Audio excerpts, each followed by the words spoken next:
Okay, here we are. I have my microphone set up. Hopefully that's clear and you guys can hear me. When I stream with another person, I like to use my mic. I need a vacuum. I see some hair on it. I like to use my microphone. I feel like it's a little bit clearer. And if we accidentally talk over each other, it clears things up a little bit. I've tested it and it's better this way, I think. Nora will be here any minute. She texted me, but I didn't want to wait too much longer. So it'll be any second now. Mods, thank you. Thank you for being here. I'll just say hi to everyone real quick. Hey, Linz. Hey, Diana H. Abdazzle made it. Chawini, cute name. Cute dog.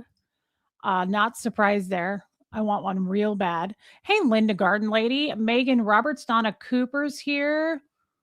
Jojo made it. Sarah Kramer. Hey, Joel Sachs. PRF. West Coast Fancy Nancy. Sarah from Cali made it. Georgia. Is that Georgia Burke? I have missed you, babe. Hey, Styro. DNV is here. Sharon made it. Susie with an S. Caitlin is here. I don't want to get too behind in the chats. Hey, Jen Finberg. Blessed Gloria. Jennifer Layton. I probably said that wrong. Hey, Joanne Hawley. Debbie Zito. Winter Moon. If you're over here from Nora's audience, thank you for coming over. We support Nora greatly and all of her community. I think you guys are fantastic. Hey, Buffy. Hey, Alicia. Scientology up north. Linda Perales. Hey, Kiki. FAFO. Rain Virus. Lumen. Lisa Reed or Red. Hey, Panda. Liz Tricks. Reese and Nora, I love you both. This is the best. Georgia, I hope that's you. Georgia Burke, I love you. Thank you for being here and thank you for being a member. Lydia, praying for you and your mother and your child, babe, and I love you. Hey, Marsha Laird, Riley's Human, Beachcomber, Marie Marion, Charcoal Ninja, Ann and Ashby. Hey, Meredith Lynn. Can you guys hear me okay? I would assume, yeah. If you didn't, you'd tell me. Hey, Jill Turner, Mother Revenge. Thank you for your email. I thought that was really kind of cool. I liked that explanation. Hey, Sophia, Hope Between the Dreams. Thank you, Linz. Hey, Michelle. Honey Lou, Cindy G. Thank you. Also, hey, Jamie, hey, Tiffany Murfitt. We will be doing a Colson Crims show tonight at 8:05 Central Time. I've already got that set up too. If you are a member or subscribe to that channel, totally up to you. Not forcing anyone to go over there, but we are going to do a midweek chat as well over there. Hey, Ewa, Diana, Skeeter, Deb Unfiltered made it. Kimberly Martin made it. Thank you, Joel Sachs. Hey, Margie Barr. Miss Sassafras, Kim Gray. I'm not too behind. Airwalker, welcome in. You're also from Nora's audience, but I was watching you before too. Well, thank you for being over here. Tomorrow is Nora's birthday, everybody. So let's wish her a happy birthday. Me too, Sharon. Thank you. And thank you for Nora's mods coming over. I mean, you always do, but I love Nora's mods. Thank you, Airwalker. Hey, Rox. Speaking of Nora's mods. Hey, Rhonda McNeil, Dotsy Lynn, Baby Lily Pad, Decultified, Meanies 52. That's cute. Thank you, Jen Finberg. Love you, babe. Beachcomber, I'm happy to see you over here. Buffy, he's sleeping. Seamus was out all night, but he is alive, and that's important. He seems to be well. Nora's on her way. She had to stop and get something at her P.O. box. Hey, Monk, welcome over. Conqueror Christy, I don't recognize your name. Welcome. Hey, BB.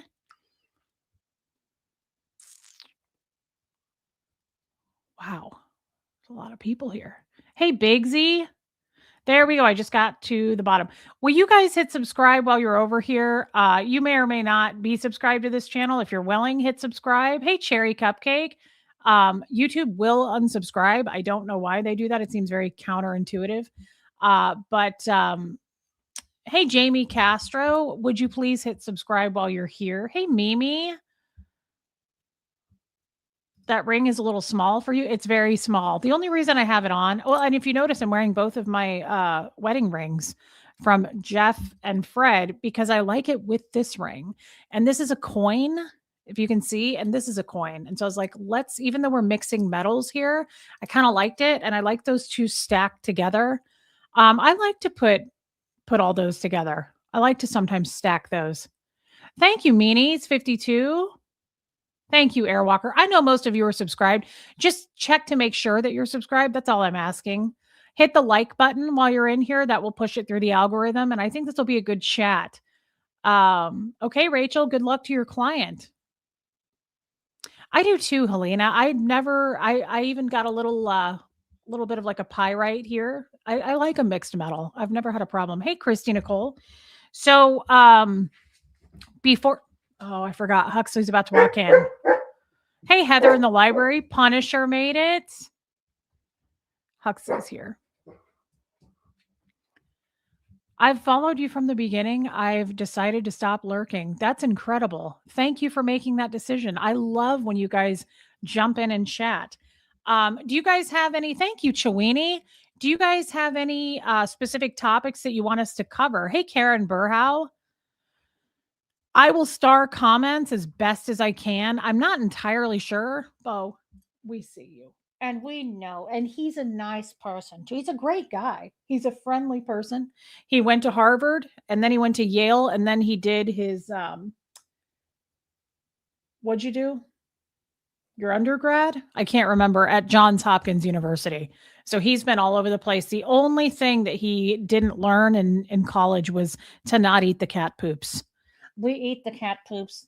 We don't kiss because of it. We don't kiss our mom because we eat the cat turds. We clean the litter box. Me too, Sharon. Me too. Him's a handsome man. Yes, he is, Rain. Yeah, if you guys have anything specific you want us to cover, otherwise, I think we're just probably going to go all over the place. If I know me and if I know Nora, that's probably what we're going to do. But I think we make a great combo. Hey, Kim is blue, honestly, because Nora and I are very twinned up. What's the right word I'm trying to use? That's a Scientology term, twinned up. Yeah, Abdazzle. We are similar. Like we're both pretty fast on our feet. I think we're similar in the way we talk. I hope so, Linda. And I really enjoy. I think we're both kind of fast, and we keep up well, and we're matched. That's the word I'm looking for. We're matched. Hey, Bohemian Luciferian Witch. I'm sorry you had a bad day, babe. Yeah, it's really gross, Chewini. It's really gross. Yeah, I think that we're organic together. Hey, Chris Rule. So I think this will be a good chat. Yeah, synchronized maybe. I don't know if I would have used that word, but quite possibly. He did. He did his PhD in poodle. Nora is a Taurus. Reese is a Cancer. No wonder you are friends. Great combo. Is that a good combo? I did not know that. Hey, Trace. So I think this will be good. I think we'll talk a little bit of Scientology and I like going. When is she coming? Any minute, Jamie. She had to go to the PO box, and so she's running behind. So luckily, I know how to do this YouTube thing. So I figured I'd just hold the fort down. Chewini, I should look into that because it's really gross. It's a super gross habit. It's so gross. It's real gross, but we don't shame him for it. Oh, interesting, Joanne Holly. Hey, Karina, welcome in. Guys, hit subscribe, hit the like button. Thank you for being here. Hey, Catherine B. I love that, Catherine B. Maybe you can show us in the Zoom call on Sunday. That's okay, Big Z. I don't mind. I'm usually late too. Hey, Radiate Life Force. We're quick-witted. Yeah, I would say that. I would just say that we mesh well together. And cancers are compatible with other cancers. Yes and no. Tommy is a Cancer. I will say I think that's a good thing for us, but Cancer men go deep. And I like that about him. I like that he talks about feelings and we can stay up all night talking about that. I wish I could walk you all through her house. Yeah, I bet. That's why I love estate sales. It'll be fun, Conqueror Christie. I feel very relaxed with Nora. I got to do my roll call. I feel very relaxed with her. I am very, very picky and very particular about who I stream with, and I really make a rule for myself. I don't stream anymore with ex-Scientologists. Hey, Renee B, being that I am an ex-Scientologist for 38 years, I was born in. Hey, Jennifer Minton, I don't think that they mesh well together. I don't think that it's a good idea. I think things eventually go south, and you've seen a lot of that on YouTube, a lot of drama and mudslinging, and then you've got the community of ex Scientology chasers, like a storm chaser, but not quite the same thing. Hey, Olga, Nora's very down to earth, and so I make an exception because I consider Nora a friend. But yeah, she's very real, and I like her a lot. I'm very attracted to Nora's personality. I think she's hilarious, and I think she's incredibly maternal. I find her very helpful in my healing from Scientology, the abuse that we suffered in Scientology. She's very, very helpful. Oh, wow. She's here. How long have you been here? You scared me. I was like, oh my God, there's a person. There's a head floating down there. Hey, Nora. I was like, keep going. This is the best intro I've ever had in the history of my life. Thank you, Reese. Thank you. Oh my God. I'm so used to not streaming with anyone. I was like, Right. oh my God, somebody broke in. Call 911. There's a head in That the bottom. frightened my soul. That really took me down for a minute. Hey, babe, how you doing? I'm good. I'm good. Listen, I want to say something, and this is important before we get going. So when I talk about traumatic things, one thing that was happening that I wasn't like practicing good self-care on is that I would get so physically depleted that I would just muscle my way through the talk, right? Like whatever. So instead of doing that, I now have a protein snack next to me. This is really, really good. I like a spice. And of course, an assortment of cookies because you got to have the carbs to keep you going. Okay. That's what my doctor says. Right. You got to have the carbs. Okay. But see, like we have the mint Milanos. I like a little mint. These are Tate's oatmeal raisin cookies. Don't come for me in the comments about oatmeal raisin. Don't talk to me. It's a salad. Thank you. And then this one is the iced oatmeal. My dad loved the Mother's iced oatmeal cookies, but they don't make them anymore. So Safeway has like their generic brand. It's the closest thing to it. And then of course I have a soda for the blood sugars and then water. But you have to have snacks because when you talk about this stuff, it's like you're burning calories, like talking about trauma, because it's like it's activating everything. I get sweaty, the whole thing happens. Interesting. I don't eat snacks whilst streaming. I had 7 pieces of candy corn once in 2024, and I lost about 200 subs and got about 35 hate mail. Listen, the live stream that Liz and I did where we were at the fucking Outback Steakhouse eating our salad and shit, people were into it. I don't know. So whoever those it was the candy corn. I think it was just candy corn. But isn't it weird? Some people get paid to eat candy corn. It's called a mukbang. People get paid to just eat on the internet. Now, of course, usually those are like, emaciated Asian women who are just eating 7 meals at once. I don't know how they do it. Hats off to those ladies.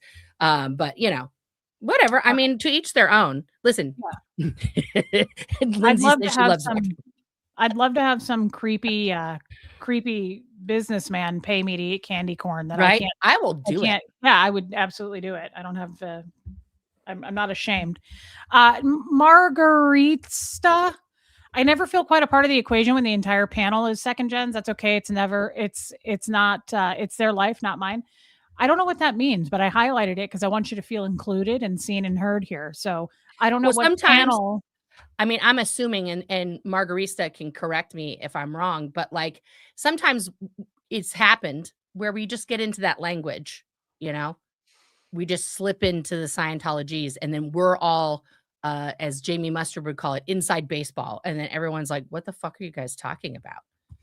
Sure. And that could happen here, but I just wanted her to feel like I saw her comment. I see her. I don't want you to feel like you don't matter here because you do.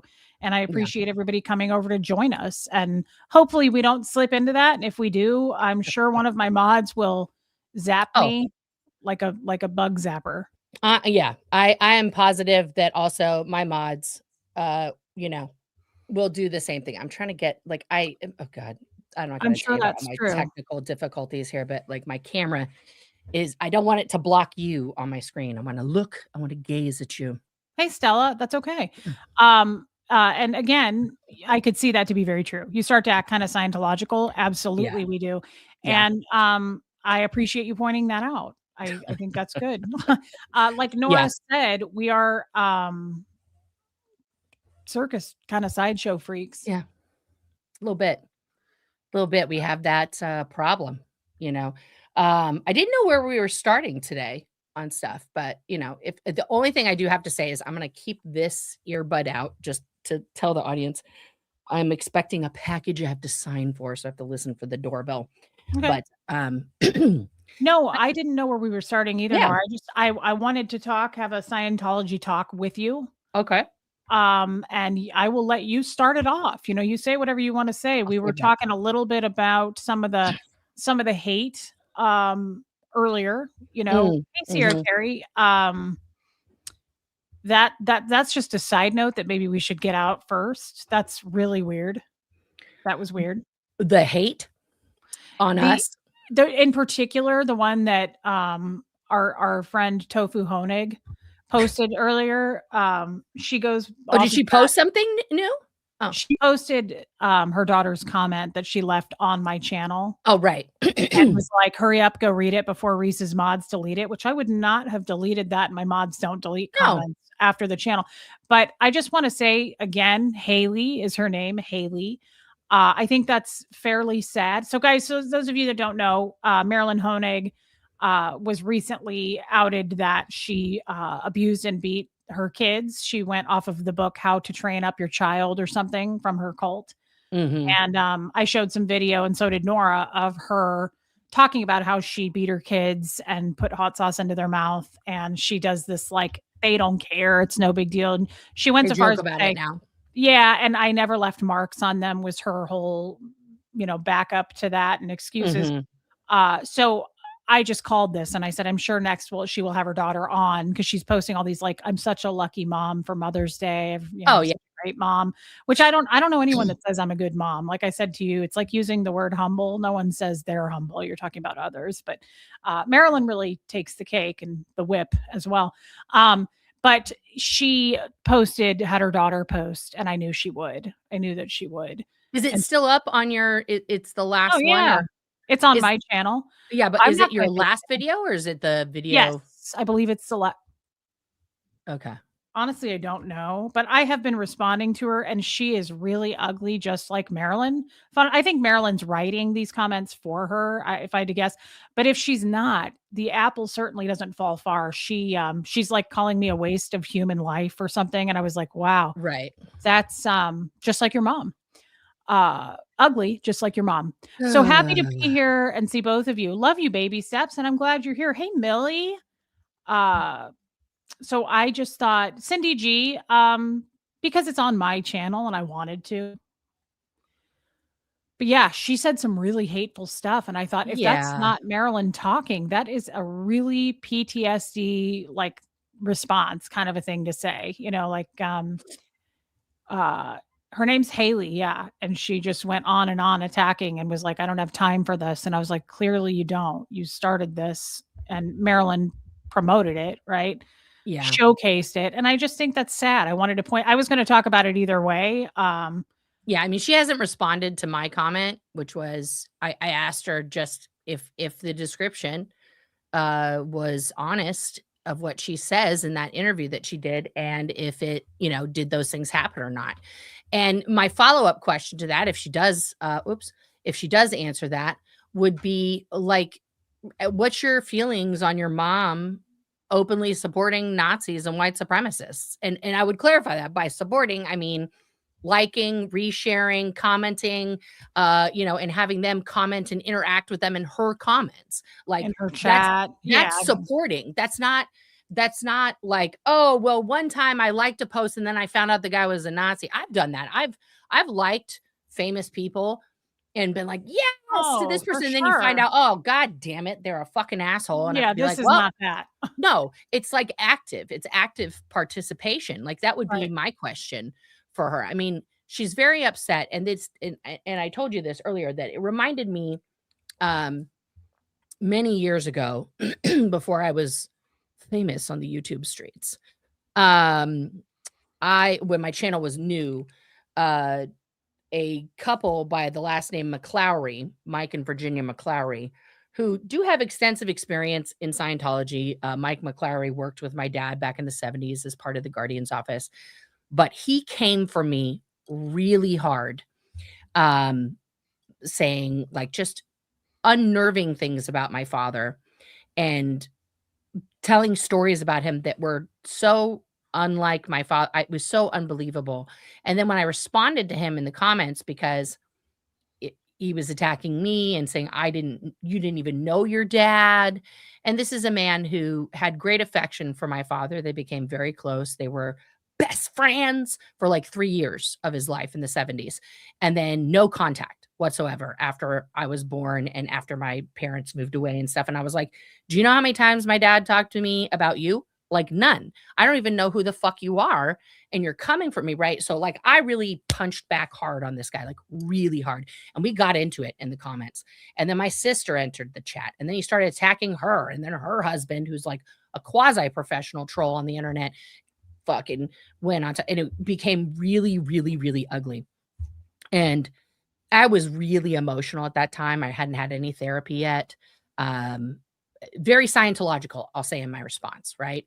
You and I have both discussed this on our channels, where we are trained during those training routines and many other things, that you cannot have even a split second of lag between a question being asked of you and your response. Flunk, okay? If you do. Flunk. And then you get yelled at, flunk. Whether you're doing the training routines or you're in the classroom and somebody's asking you, what's the definition of the, and you're like, got about 1 flunk. second. Yep. You have 1 second and then you don't know it. So you'll oftentimes like, I would say a strong characteristic of an active Scientologist, right, is flat out lying, just pathological lying, because you have to know, you have to be at total certainty about everything. So if somebody is like, you know what this reminds me of? It reminds me of the Peloponnesian War. And you're like, exactly. And then they're like, well, do you know about the Peloponnesian War? And you're like, of course I do. You could have no clue what the Peloponnesian War is, but you're certain that you were probably there in a past life and you know all about it. Thank you, Hope. Hey, look who's here real quick. Hey, Liz. Oh, Liz Gale. I was just talking to her this morning. You know what? Next time we should have Liz. We should do a threesome and we'll have Liz on. Yeah, I would love to. I really don't know Liz. So yeah, I would definitely. She's fantastic. I'm going to see her tomorrow, kids, on my birthday. Yeah, I love that. We live like an hour from each other. Yeah, that's great. I like that. I like having friends. Yeah. I mean, I wish you lived out here in the Pacific Northwest. We could all hang. It's beautiful out here. I bet it is. I bet it's really nice. Maybe I could come visit sometime. You should come visit. The trees are gorgeous. We have everything here in Oregon. Honestly, we have the desert, we have the mountains, we have lakes, we have the ocean. We have all of it. Yeah, I would like to come see it sometime. Yeah. But yeah, and I'm sorry that happened with your dad. I mean, he was dead, so like he couldn't defend himself. My dad died when I was 19, you know, when I was in the fucking fake space Navy. So this guy, it's just like, and also like, I will say this, like Reese was giving, you know, she was hyping me up a lot, which I really appreciate, gassing me up there. But in Scientology, you form extremely fast, extremely intense bonds with people, right? Like you could meet someone and have lunch with them and that's it. You're like, this is my bestie, or I'm marrying this person. Like you will know within a matter of minutes. That's true. How much, because we just have so much in common. We're just aligned on all the things. It's like crazy. It is you end up gaslighting yourself about people. You don't know jack shit about this person. You just had a good convo. Yes. Thank you, PRF. It's true. Why do you think that happens? Says Cindy. And I was going to go into that. Go ahead, Nora. Why the quickness? Well, both with the affection, the disconnection, all of the things are immediate because the total certainty lie, right? You cannot not totally know, not be perfect, not be certain. There is no you cannot say, I don't know. There's no, I don't know to any question. Like you were giving examples of all the questions that children are asked during those security checks. And it's like, you can't, you can't have an uncertainty in any way, shape, or form. Even as a child, you can't say, I don't know. You have to know. Liz Always. Ferris is spot on too. Look at Yeah. that. Not Yeah. a lot of options. Hey, Liz, when it comes No. to connection, No. you are Kim is right. You're also so isolated, but you are spot on. See, this is why I really want to have these chats with Nora, because she's super, I don't know if you're just way more observant or if it's the length of time you've been out longer to kind of like assess everything. I never thought of that. But you can't, I've talked to my streams about this, what a comm lag is, a communication lag. And that is how long it takes you to answer something. So you may have a person where you go, they have a long comm lag. My first husband, I was like, we couldn't stay married because I have such a short comm lag, because we're trained to. So people who have a long comm lag, you'd go, do you like spaghetti? And they'd go, I can't stand people who do that. I'm like, yes. Come on, let's go. Like, I do it to my own kids still. I'm like, Huffs, come on. That's what the impatience of Scientologists, though. That's such a good point. It's like people at Starbucks who are like, they are the most important person who's entered the chat, and they're like, let's go, I need my coffee. That's every Scientologist every day, all day. Yes. Or someone who walks around screaming, I matter. That's just another example here, neither here nor there. But I definitely, guys, I didn't put the two together. Stop. I'm just going to eat a cookie instead of saying things. Please stuff your face while I finish what I'm saying.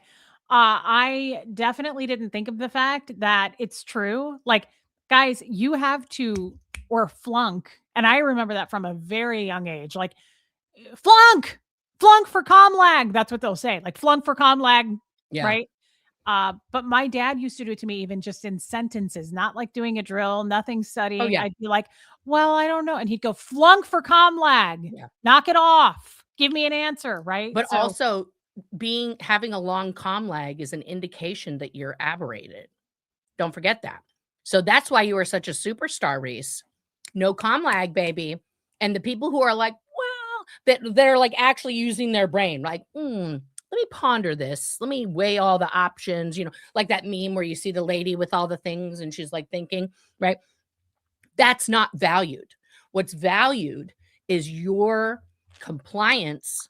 Yes. And your instant, like, and then that, because Reese wasn't in the fake space Navy, but then it gets stepped up to another thing, right? If you are asked to do something, if you say anything other than yes, sir, and you start moving in the direction of the thing, even if you don't have the tools, you don't even know what the tools are, you're just told, go make a pyramid. You're like, yes, sir. And you just run around like an idiot trying to make this pyramid, right? If you say anything other than yes, sir, it is an immediate ass ripping. You can't be like, okay, well, we already have a pyramid. Can we just use that one? Like, do we need another pyramid? Do we have the bougie for a pyramid? What? What was the rush? Like, that's how it was me growing up. That's how it was on staff. Why did LRH rush us like that? Speed of particle flow alone equals power. Don't forget, this is another MK Ultra command that we were taught over and over and over. It's made me think of number of times over equals certainty. Yeah. So every time you're made to go back and do things again, that's okay. You're just getting more certainty. Number of times over equals certainty and results. There are things in Scientology that are literal Pavlovian, MK Ultra, Manchurian candidate commands that are literally implanted into you as a child all the way through all of your training, that you then it just makes that response. Oh, thank you. That's tomorrow. Thank you, baby steps. Tomorrow's Nora's birthday. Tomorrow's my 50th birthday. Yeah. Speed of particle flow. Yeah, totally. Yeah. So it's like we get these things that are And so when somebody says that to you, then it's like you just do it. You don't think about it. Your body starts reacting before you can be like, "Why the fuck am I doing this?" Right? Because people always ask that. Why do you keep doing it? Why do you stay? Why is it there?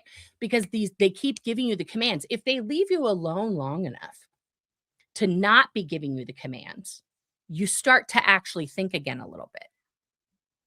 And that's the scary part for them. That's why they don't leave you alone. If you run away, what do? They fucking it is Jackson Moorhead is the one that coined the term blow drill, where they literally, and this goes for people like Reese who weren't in the fake space Navy. If Reese was like, fuck Scientology, I'm out, they would have sent teams of people to her house, her parents' house, her friend's house, checked every bus stop, checked every Well, plane they do that depot. with staff. I did Yeah, that on staff. We would yeah, send the blow drill. a team to No, go but they do it with recover. public too, Reese.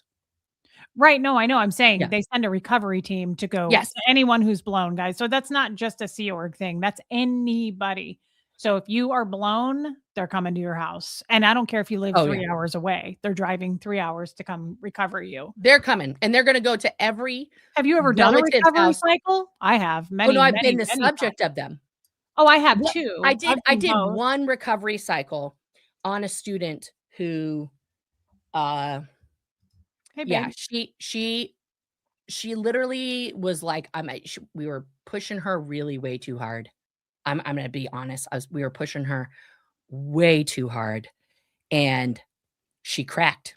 She literally cracked up in the course room, and she started screaming, and she just ran out, and she ran to her car, and she was parked in the underground at Celebrity Center. You know, there's the upper thing and the lower thing, and I ran to the lower thing, and I stood in the driveway, and she literally almost ran me over like 3 times. She was doing the, like, and I was like, "Don't do this," you know, blah, blah.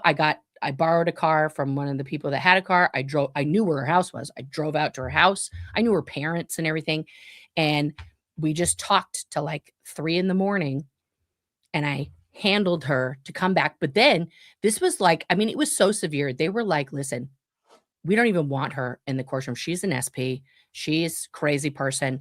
If you get her through the drills, great. If she says one crazy ass thing, we're gonna declare her." Like, they had to declare written up. They showed me. And I was like, okay, I got this. So now I have, not only do I have the pressure of like trying to convince this girl to come do the thing that she's doing. I think it was the professional metering course, which broke a lot of people. um, Oh, God, yes. yeah. And then, but then it was like we were walled off. Like, no other students could talk to her. No other students could be in her space.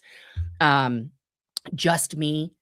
And then when she completed, she had to like do a whole, you know, amends and all this stuff to the rest of the staff, you know, and they still didn't trust her. And she had to keep doing all her other courses. It took like 2 years for the other people to be like, okay, she's all right.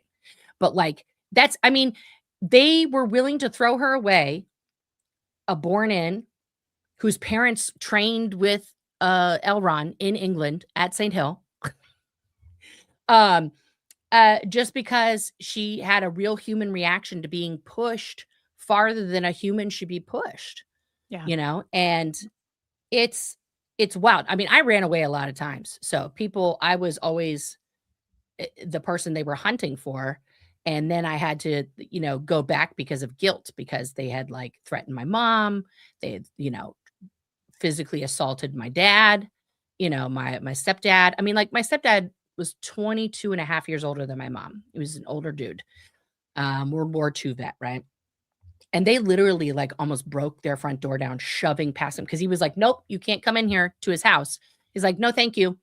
And they just, like, James Richardson and company shoved past him and then started like turning their house over looking for me one time.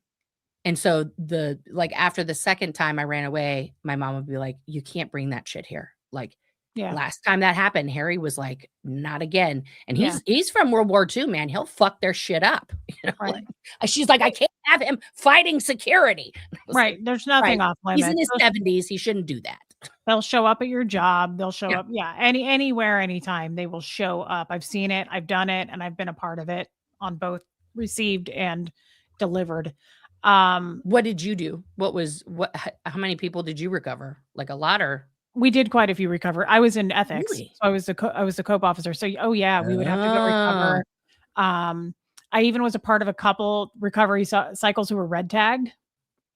shit. So people who, yeah. So guys, what that means is it's not just ethics stuff. There's also the tech side. So if you go in session and you get out of session and your needle doesn't float at the examiners, which means like it was good, it was happy, everything's good.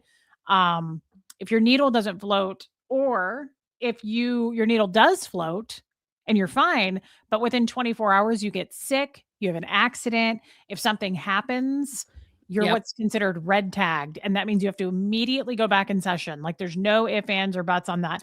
And I had to do that with a guy who went home back to Iowa and he was like 6 hours away and got into a hunting accident like the next day. Mhm. And he was like, I'm not coming back. And we had to go get him. And like his wife was not on the fence. Like she was kind of like a little bit like, I don't know about Scientology. They were like in his kitchen, like pulling him physically. Like we have to go. Like it's life and death. So yeah, there's different kinds of recovery cycles, but yeah, they'll show up anywhere, anytime. They don't care. No, they don't care. So it's weird, but I didn't think about even piecing together I am so instant in my like, you got to answer right away. And if Yeah. people are slower, I'm like, like let's, because I have I call it an automaticity, which is a Scientology word that we use, but it's an automaticity for me to be like, let's keep the pace going. Let's like not have a comm lag here. So it's interesting. I have like nervousness about it. Like I have to give an answer to things right away. Yeah. And I talk about that a lot. I'm like, stop, check in with yourself, identify that you're okay. You have choices. Like I Mhm. try to do that now instead of being like, yeah, oh, I'll take door number one. Like I try to, I'm that way still. Mhm. And yeah, living in the South is good training for sure. Beautiful dreamer, because people talk like They talk this, real slow like. real slow like. They're like, "Hey, y'all, how y'all Mhm. doing today?" Yes, and Kim is blue, yes, we zoom out here, and I've learned that through therapy, like, I really do go, "I have choices, I don't have to Mhm. make a decision right now, I'm not in trouble." I tell Yeah. myself that a lot because that's just pretty much how we are in Scientology. Love you too, Bunny Foo Oh, Foo. thank you, Bunny Foo Foo. Thank That's you so very kind. much. That's very kind. Thank you for the super chat. So yeah, that's even just that alone, Nora, is again, Yeah. that's very healing and helpful for me to identify that is why. I like to know the why, and I used to get in trouble for that, right? I would be Oh, in yeah. session and I would go, I wonder why I do that, and be holding the cans. And my auditor would get angry and go, stop focusing on the why. The why doesn't matter, right? And I was always like, but it does to me. Like if in life now, if I can think, why do I do that? Where did that behavior come from? And how can I change it? It Yeah. helps me to identify the starting place to go, "Oh, I was 10, I remember." Then I'm more aware, right? Like I'm self-aware of it to Well, you know stop. why also they told you don't ask those questions? From a tech viewpoint, right? So this is us deconstructing Scientology a little bit. Asking, "I wonder why I do that," is a non-standard listing question. And it's love you, Joel Sachs. It's significant. They would always say that to me. You're being It's significant. There's you're no in reason to be yeah, so significant. you're in the significant. Get out of the significance. Get out of the significance of it. You don't have to ask, or the other great thing, like, I wonder, like, I used to ask really weird questions like, I wonder what LRH, like, discovered when he was at sea the first time, like, when he was doing his solo trip in the Caribbean, like, I wonder what that was like. Well, he already wrote about it, so you don't have to wonder. He already answered like, whatever weird question you had. It's already answered by Ron. You don't have to go and explore the world. It's Right. already done. Then Yes. they're done that. Yes, but it was always so strict because I am a why person. I want to Yeah, know why I do something and why you do something. And then we can kind of talk it out and go, oh my God, we fixed it. Right. It makes me feel accomplished and it's yeah, therapeutic for me to know the why. Not everybody's like that, but they really, really harp on that. Like you're being yeah, significant, Reese, stop being significant. It's so true. yeah. And so, okay, Helene, I will. Have you either of you watched any videos about being stoic? I don't think so. No, and Buffy also left us a question here. Why was L. Ron Hubbard so obsessed with asking children inappropriate questions? because he didn't think they were children.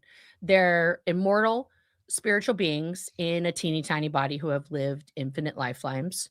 So there is no such thing as an actual child. A child is a person with a body who can't do a job. That's it. That's correct.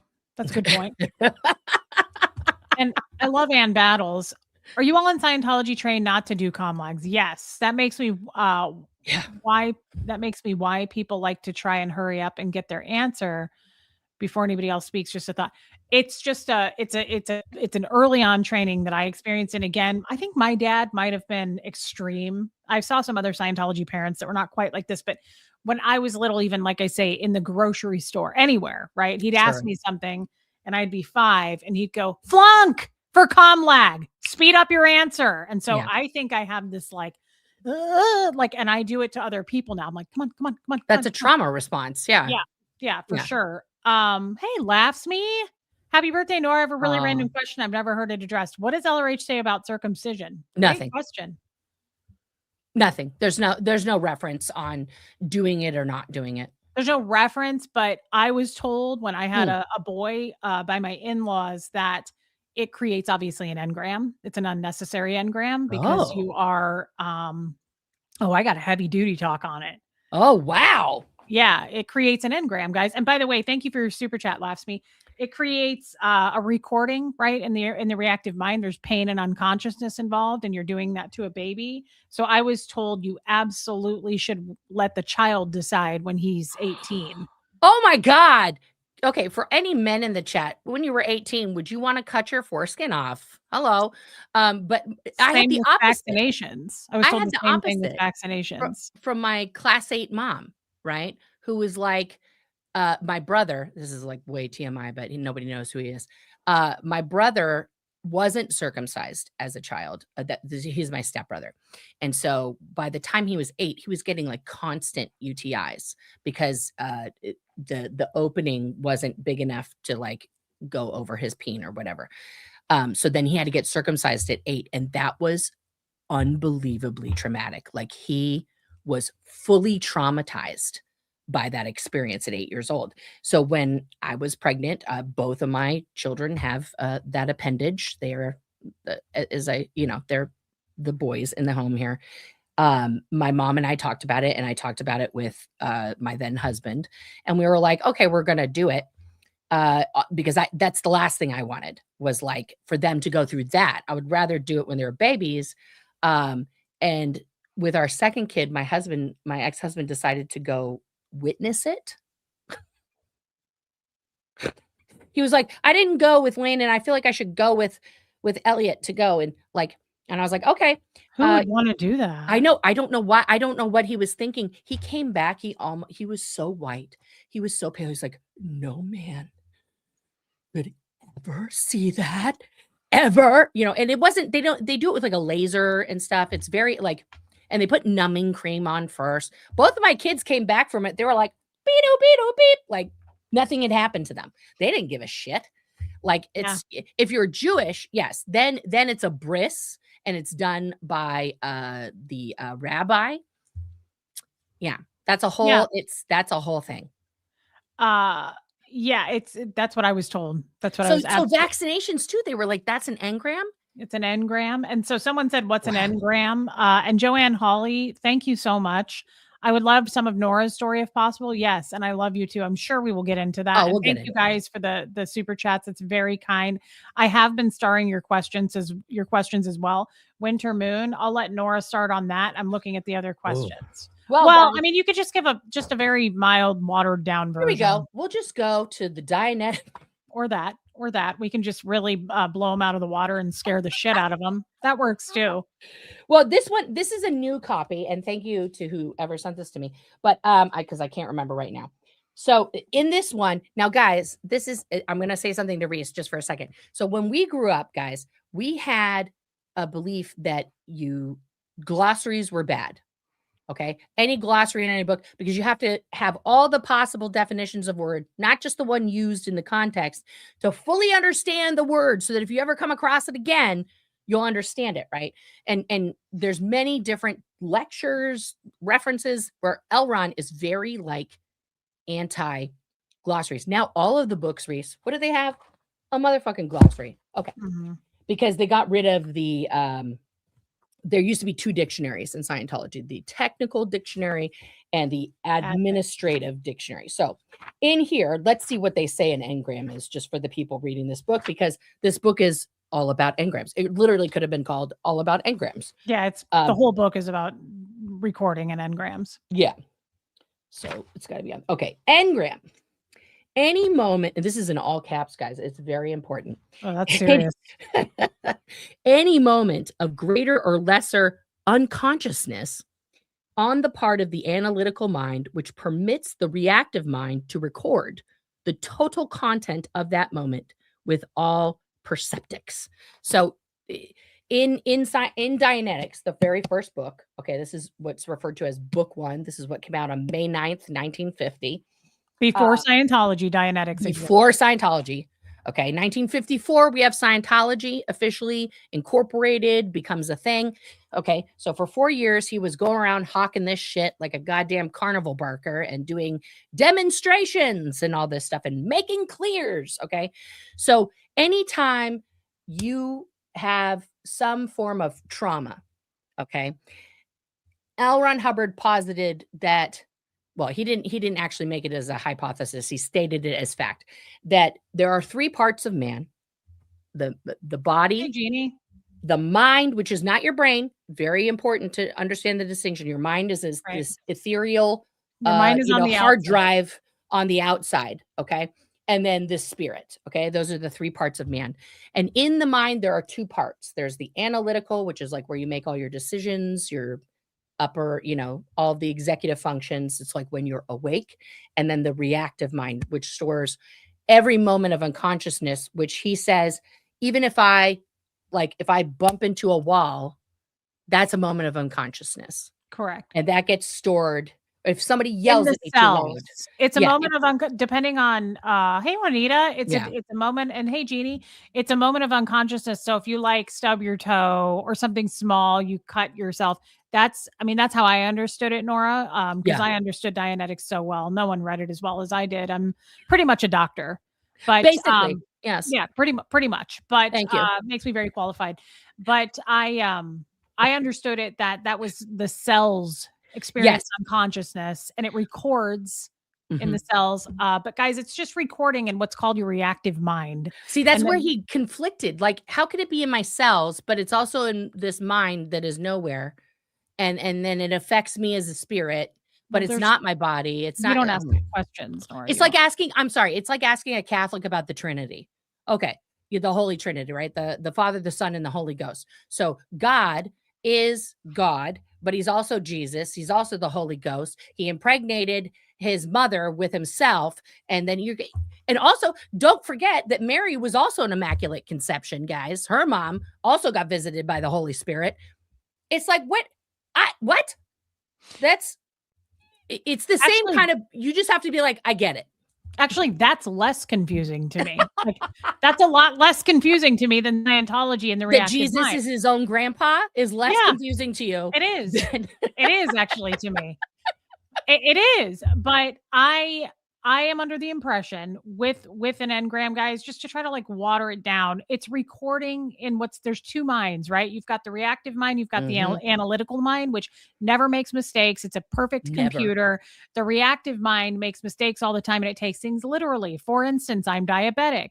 An OT8 chiropractor told me I'm diabetic because my dad walked in the second I was born and went, "Hey, sugar. Hi, sugar." And my OTA, he shouldn't have done this because that's called evaluation, which they're not supposed to do that. But he said that my dad said, "Hi, sugar." And that was birth and death is a huge engram. So I was being born and my reactive mind was recording. And then later in life, it got what's called restimulated, which is triggered. And now I'm diabetic because I have high sugar, because it took it literally, because it's a stupid mind and it takes things literally.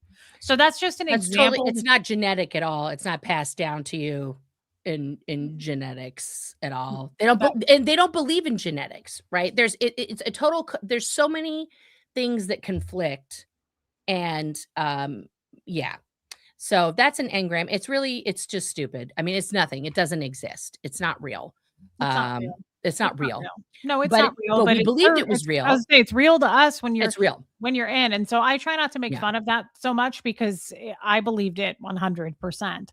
I mean, even though it was hard for me to, Dianetics is what's the hardest book you had to wrap your mind around? Not course, just book. Dianetics was really hard for me. Dianetics, Really I hard. would say, well, I read all the basic books, but like the history of man. I didn't get through that whole book. Oh God, it's so weird. Guys, when we were kids, did you ever stare at that cover and just be like, what the fuck is going on here? Many times. Right? Yeah. So it's this weird, you don't know if it's a man or a lady in a bear suit with just her face, like her human face showing out, but it's like as if she's wearing, yeah. But that one even more makes more sense because at least it's a caveman. The original one remember the bear lady? I do. Yeah. So it's like a bear lady and she's sitting cross-legged, like she's like, let's have a martini. But Yeah. she's got the leg in her hand of some animal. You don't know. She looks like she came from the Ren Fair, but didn't realize she was at a furry convention. You know, What is like this? I never looked at the bottom of this. What does that word mean? antediluvian what? What the hell is that? What I've never seen that. What? I gotta look that up. What the fuck is antediluvian? It's gotta be, it's gotta be defined. I literally just was like, what in the, that's not English. What is that? I've never seen that. Okay, you ready? Means before the flood, refers to the period of between the fall of man and Noah's flood in biblical history from Genesis 1-6. Coined in the 17th century, it describes the pre-flood world, often characterized by extreme human longevity and increased wickedness. Colloquially, it describes anything very old, outdated, or old-fashioned. So basically all the people I marry, I would Yes. call that antediluvian They're technology. antediluvian.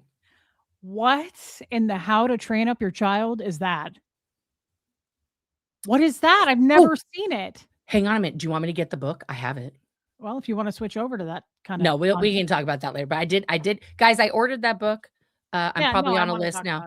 No, I want to talk about it. Yeah, well, I'll go get it in a bit. You'll go get it here shortly. We definitely have to switch over to that for just. But I never saw that. I don't know if that's okay. I gotta look. I gotta Google the. Nora, I've never seen that in my life. No, I think that's new. You know why? Because okay, here's why. Because in that book, he talks about the Piltdown man, like as a fact, and that was disproven. I was always disturbed by the scientifically.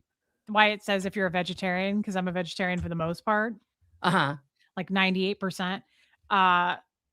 I was always creeped out by that. If you're a vegetarian, he says it's because you were eaten by something. You were digested, eaten. What?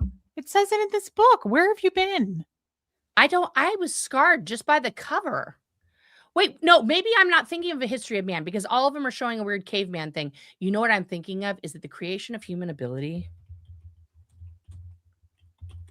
I didn't read that one. Creation of human. Yes, that's the one with the bear lady. Are you sure? I'm positive. Here, I'll put it. Let me share my screen here. I can't believe you don't remember this. Here, you have to put it up though. So I've put it up. You have to click on it and put it up. See, there's the bear lady. Oh yeah, that looks like that bear scene in The Shining. Right? That looks just you guys like see what I'm saying? Like, how creepy is this bear lady, guys? What is happening? Thank you, Paralyzed, who's in here. I don't know how to show stuff without showing it on my phone. Look at how fancy you are. There you go. How do we get back to where we were? What happened? No, you're here. We're here. We're back. No, I like that version. Okay. There you go. You got it. There's a scene. There's a part in this book where he says if you don't eat meat, it's because that engram is re-stimulated because you were eaten by something and digested out. You were shit out, and so you're frightened because I think this book scarred me for life. I don't remember fell out of an anus. Of it. Yeah, right. Or my favorite part is this the one that talks about the clam? Yes. Yes. Why we cry. We were all clams. Why it tastes like the salt. tears out. The clam incident. The clam incident. Why it tastes like salt because we were clams. Thank you, Joanne. Clams. And I agree. Boy, we're not bringing it today because we're getting our books mixed up. And Well, see, this is okay. what is this shit at the bottom? I've never seen it in I my life. never saw that in my. Let me look at the Is old this on covers. purpose? They did this. This is not the real book. This has to be fake. Because hang on, let me look at the old. Let me look at the old covers because I don't. In the old covers, it just says Scientology History of Man by L. Ron Hubbard. It doesn't have any of that shit on there. So No, that's I've never seen that. for the new release. That's the third. Guess how many people get a star rate checkout on this book and they start here? They're like, "What's the definition of antediluvian Dulian?" And they're like, What? "The men that Reese marries." Did you ever tell Nora about your iceberg? Oh yeah, I think she knows about that, Sherry LeBrun, that I was dumped here into an iceberg. Oh yeah, as were we all. Yeah, yeah, that's in here. Yeah, yeah, the iceberg ends. Yeah. I feel like it wasn't age appropriate to be told that at the age of 5. Like maybe we should have waited till 12 or 13 at least, maybe to have a little bit more of a developed brain. This is why they've done this, Reese. This is why they have made the for ages 7 and up. Okay. Did I show that? No, it's over here. For ages 7 and up. That's why they have made these so that you can do it with pictures. You can do it with pictures. So you were dumped here. See, I didn't need pictures because I was already thinking I was responsible for the Titanic. I'm serious. Because of the iceberg? Yes. You were the Titanic iceberg. I got super keyed in when I saw Titanic. I had to go in session and they had to do assists on me because I thought I sliced myself open. I was like, I'm bleeding and I wasn't bleeding and they had to do assists because I got all re-stimulated. You were a big believer, man. You were, I mean, like, I'm just saying. Where were you? Okay, well, here's the deal. When I saw Titanic in the theater on Christmas Eve, Leonardo DiCaprio was in the theater I was in. So I was having a great time watching that movie. And also, that was kind of a gay awakening, let's be honest, seeing Kate Winslet's perfect breasts, enormous on the screen. I wanted to draw her like every French girl, okay? Like, I was going to learn to draw. So we are not in the same place. So you're coming from a definitely different approach. Well, I was a last lifetime clear baby. I had tested to clear at 14. So I'm not gonna be bleeding out after I see Titanic. I got it. That makes sense. I sunk the Titanic. Perfect. You were clear. That makes more sense now. No, I was Leo there? Yeah, no, he really was. We were in a tiny theater in Glendale. And when we came in, there wasn't a lot of people in the theater. It wasn't one of the Hollywood ones. Oh God, he was so fucking hot then. He was really hot. I wanted to be. I'll be honest. I wanted to be Leonardo DiCaprio in that movie for many reasons. But anyway, I wanted to be on him. His hair was so good. His hair was so good in that movie. And sometimes I can do that with my bangs, and I'm like, yeah. See, look, I'm getting back to like where I could do the Leo a little bit here. Yeah, you're kind of getting. Yeah, you're close to the Leo hair. I'm getting close to Leo, but I mean, let's face it. Both him and Kate Winslet, same age as me, and she was hot as fuck. She's still hot. She's a babe. Oh my God, she's gorgeous. I love how she wasn't like a size 0 too. No, she was like a real person. Yeah. And she said that she struggled with her weight her whole life. And that was back when like everyone needed to be a 0. Yeah. She had the perfect body. Perfect. Perfection. Yeah. It's interesting. You wanted to be Leo. I wanted to be on Leo. I didn't want to be Leo. See, you're definitely straight. You're gay. Yeah. Yeah. I wanted to be his body double for that scene in the carriage. Okay. I don't know if anybody told you, but I don't want to evaluate, but I think you might be gay. What? You could. Shit. There's tendencies there.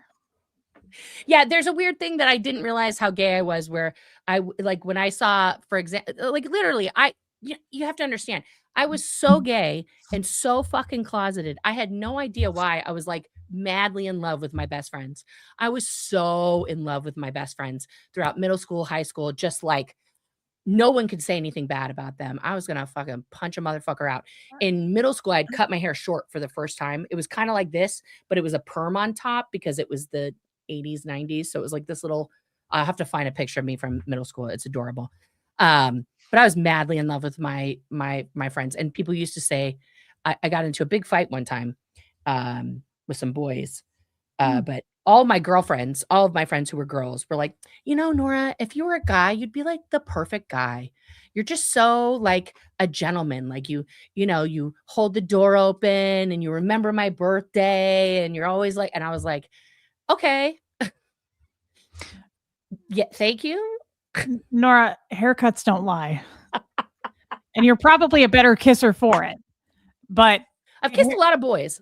Haircuts don't lie. And I've only kissed 2 women. One when I was in the fake space Navy, and there was no tongue involved in that. And then my wife. That's it. Those are the Adorable. That's pretty cute. Those actually. are the 2 late. Well, That's I mean, a sweet story. Guys, I'm very vanilla. I only had sex with one man, and that's the guy who I birthed children with. Yeah. Oh, that's. Honey, I was a 26-year-old virgin when I got out of the fucking Sea Org. Okay, so you were a past life clear, a 26-year-old virgin. Yeah, I don't envy any of this story. No, I don't either. It was really dumb. I was terrified of so many things as a kid. I mean, my mom and my grandmother basically had me convinced if I sat on public toilet seats, I was going to fucking get pregnant. My grandmother told me that repeatedly, that you can get pregnant if you sit on a public toilet seat. Okay, this is all adding up. Actually, there's a lot to unpack. She wasn't a Scientologist. She was just crazy. Okay, this is all making a lot of sense, though. But also, okay, your dad, total, like hammer of Thor Scientologist. My dad, total, what we would call a joker and degrader Scientologist, okay? Like, when I was between the ages of 12 and 14, my dad called me, and be like, hey, MBS, did you get your period yet? Like, okay, Dad, I'll tell you what. When I get my period, I will have Mom bring me the cordless phone into the bathroom so I can tell you all about, I'll describe it to you in great detail. I was a late bloomer. I didn't get my period till I was 14 and a half. And my dad was literally like, I think something's wrong with her. I think we should take her to the doctor. Like, why doesn't she have a period? That's so introverting. I don't like that. No, but also when I was 10 and I go visit him, he's like, oh, so you want to see your friend that moved down here? Is it going to pop your cherry? You're going to get, I'm like, Dad, I'm 10. I'm 10 because his sisters, like, it's like my big fat Greek wedding. My dad is like a hick from the country. All of his sisters got pregnant at like 15, 16. So he thought for sure I would just be having sex. That's just the thing. His mom got pregnant the first time via an affair, So it was like that. So that's what was shoved on me. That was normal. And my mom would be like, shut the fuck up, Constantine. What are you talking about? That's horrible. I don't like that at all. That's no, so sex was really fucked up for me. And then you put on top of that all of the Scientological stuff about sex. And I had a lot of boyfriends. We did a lot of third base activities. We'll put it that way. Keep it PG here. But I didn't enjoy touching the like I was like, do I have to? You could just keep doing that. That was fun for me. I don't think I wanted. Oh, I'm tired. I passed out. That's sad. I don't like it. It was bad. It was really like sex was so not an enjoyable thing, not a everybody, our generation, we wanted the Top Gun moment, Take my breath away. I never saw the wind machine and I never saw Top Gun. What? It's coming back to theaters for like the 40th anniversary or something. And that guy, I couldn't watch it. No, but see, this was Tom Cruise when he was a baby Scientologist and like he was just Tom Cruise, right? So I respect that. It's a great movie. But again, I wanted to be Tom Cruise in the movie, not right. Who's, by the way, gay. But yeah, it's just sex gets so fucked up in Scientology just from the scriptures. Well, I shouldn't call them scriptures. That's like an abomination. From the writings and lectures of L. Ron, because everything there's the bulletin, Pain and Sex, which just basically tells you should never have sex for pleasure ever. Mm-hmm. And then if you are deriving pleasure from it, you're a disgusting, horrible, whore, basically. It should only be used for procreation. That's its only purpose. The rearing of children. Rearing of children. And so it puts these weird ideas into you where it's like, okay, that felt nice, or I like that. And then it's like, uh-oh, That's degraded. Uh-oh, that's bad. I mean, also my gay feelings meant that I was, a 1.1 on the tone scale, right? I'm a bad person. I'm only wanting to stab people in the back. I'm only wanting to harm. And I Children thought, too. yeah, 1 yeah, are disgusting toward children. yeah, and that That you always wanna really harm and bothered abuse me. children. Yep, Yeah, but that was a big button for me in Scientology that gay people equate to wanting to harm and abuse children. I used to get really disgusted by that. yeah. That never made sense to me. It didn't make sense to me either because, like, my mom grew up in San Francisco, first of all, and my grandmother had 2 very dear friends who are both now passed, Norman and Jose, and, like, they were a part of my life since I was a little kid. This wonderful gay couple who I just was like, "Oh, they're together. Like, they're a couple." I never questioned it. I was never like, "Ew." And then when I got deeper into Scientology in my teen years, I started looking at them differently. Like, these are 2 of the most loving men that I've ever known, just fantastic people. Never an unkind word from them about anyone. And as soon as the Scientology was, like, being pushed inside me, I looked at them and I was like, "Mm." And then when I was in high school, we had, this is the '90s, guys, so being gay was still very uncool and very gross. But we had in, Santa Rosa, where I went in Santa Rosa, California, we had one of the very first, like, gay straight alliances in our school, and I remember seeing, the gay kids, there was, like, 4 of them that were willing to be out. I was like, "Mm, they're not great." And then a person that I thought was my best friend decided to test my friendships with everyone else and started a rumor in the high school that I was gay. And I didn't hear it until the very end, and I didn't understand. The principal's daughter was one of the out gay people. Um, and she had a huge crush on me. I had no clue. She was at, like, all of my sports games. Just like we didn't have any classes together, but we all knew that's the principal's daughter, kind of a thing. And so she'd just be, like, waiting for me after a basketball game. "Hey, Nora, you did really well today, blah, blah, blah." And I'd be like, Aw. "Oh, thank you. That's awesome." I had no clue. Just over my head, no clue.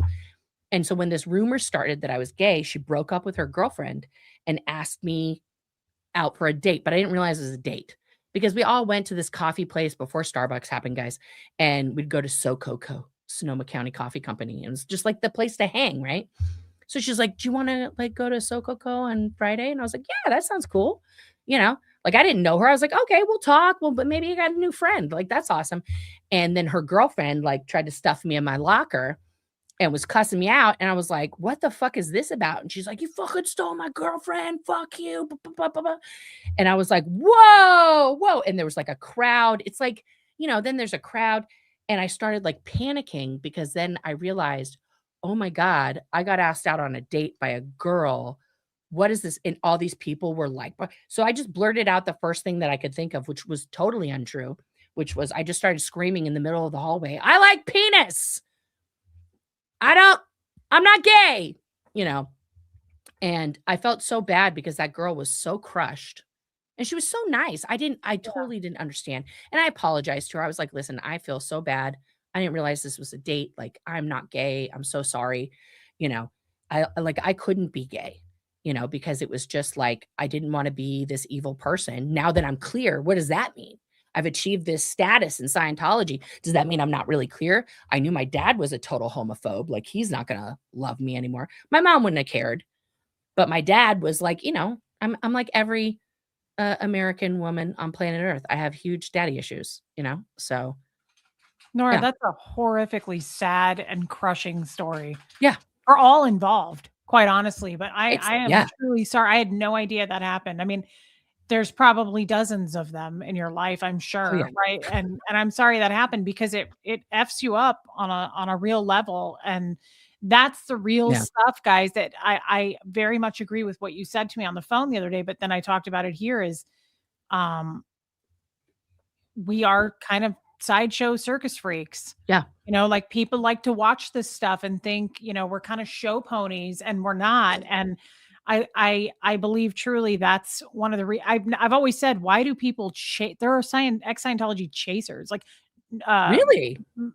Marilyn is Oh, absolutely like sure. a Klingon, right? Like she's like a storm chaser, but for ex-Scientologists. Um, Yeah. Yeah. right? And it's not funny. It's not a sideshow. And I love what you said in my chat yesterday. We're healing. We're doing it in real time. Yeah. So it's like, hate on us all you want, but we're doing the work. And Yeah. we're vulnerable and we talk about these stories and they're sad stories. Like how you can make fun of that and laugh and cackle at us. It's like, go right ahead because the joke's on you and projection is what's key here. It's sad. And by the way, Martin, happy birthday. I saw your thing. I Oh, just happy birthday, Martin. tomorrow. But it's at least we're doing the work. Yeah. Yeah. I mean, it's like, when we have that idea of perfection and that the other thing that's crammed down on our throats is that Scientologists are a part of the upper 10% of society. We are already born to be the upper crust. We are the elite. Whether you're in the fake space Navy or not, Scientologists are part of the upper 10%.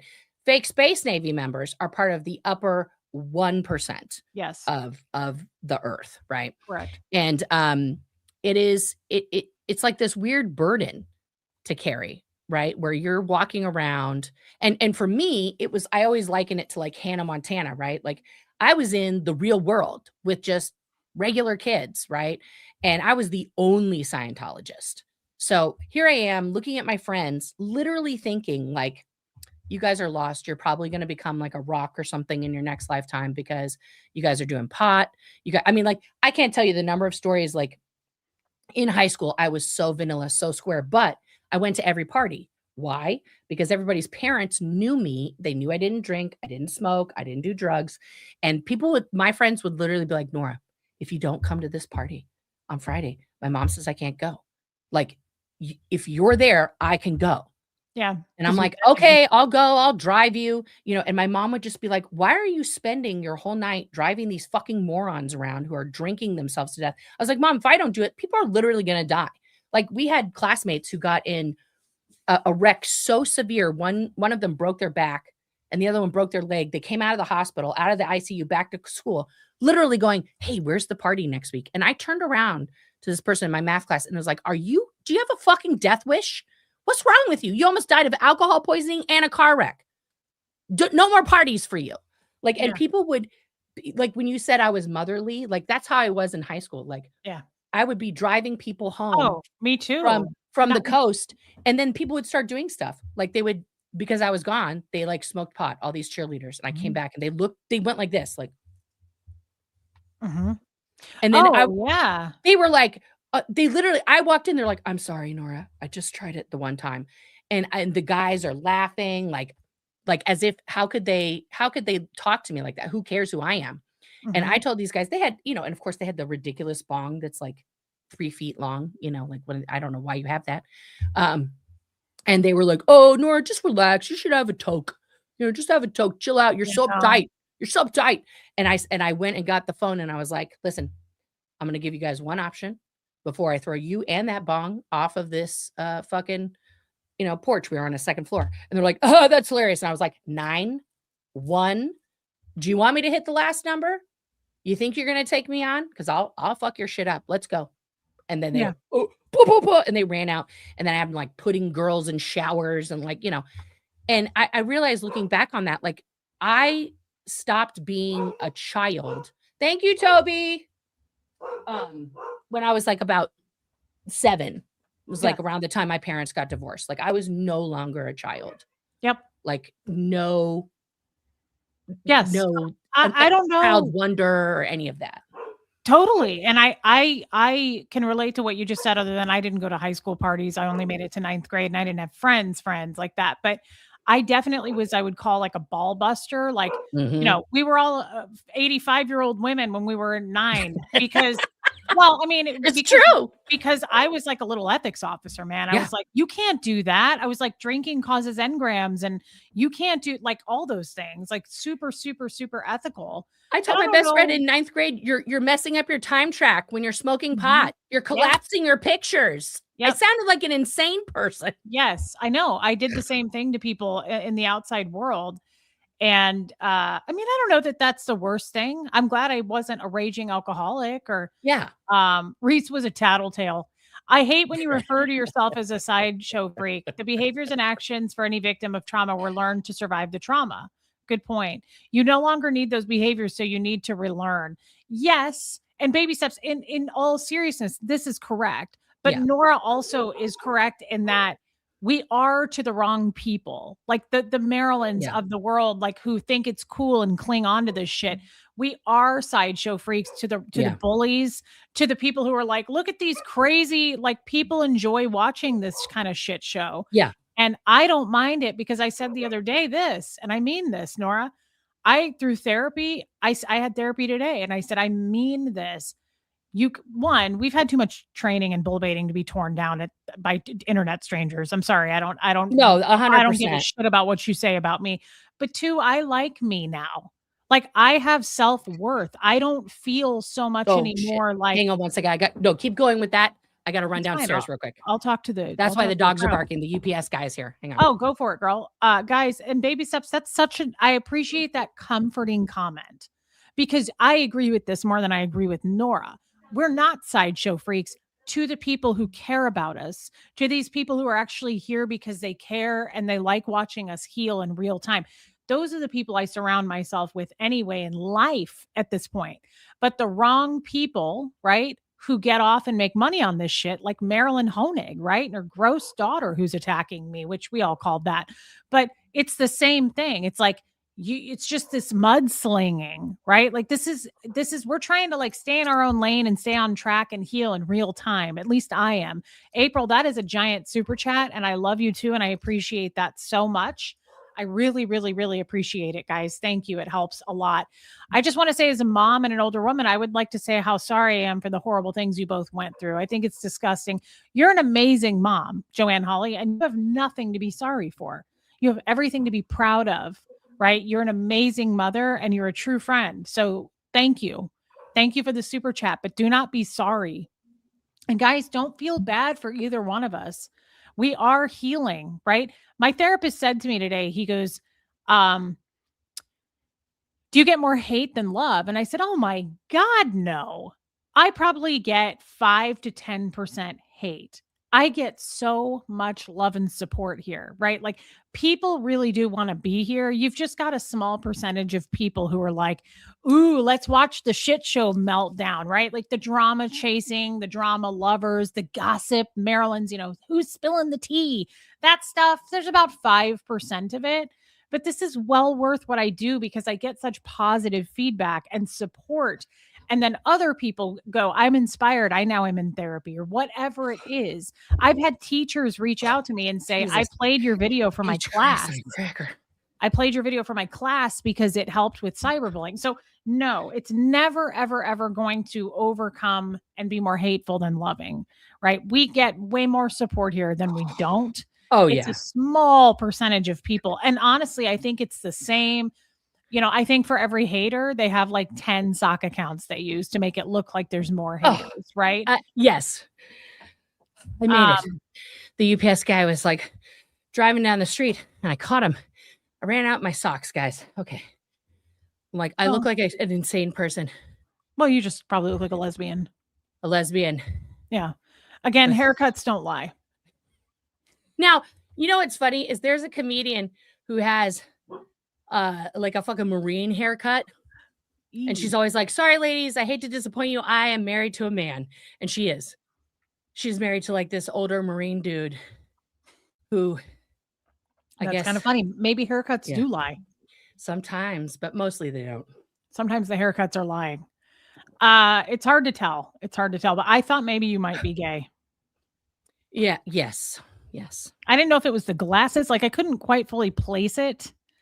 Well, these are just my on-air glasses because they're for that prescription. These are my regular ones. Does this also say gay?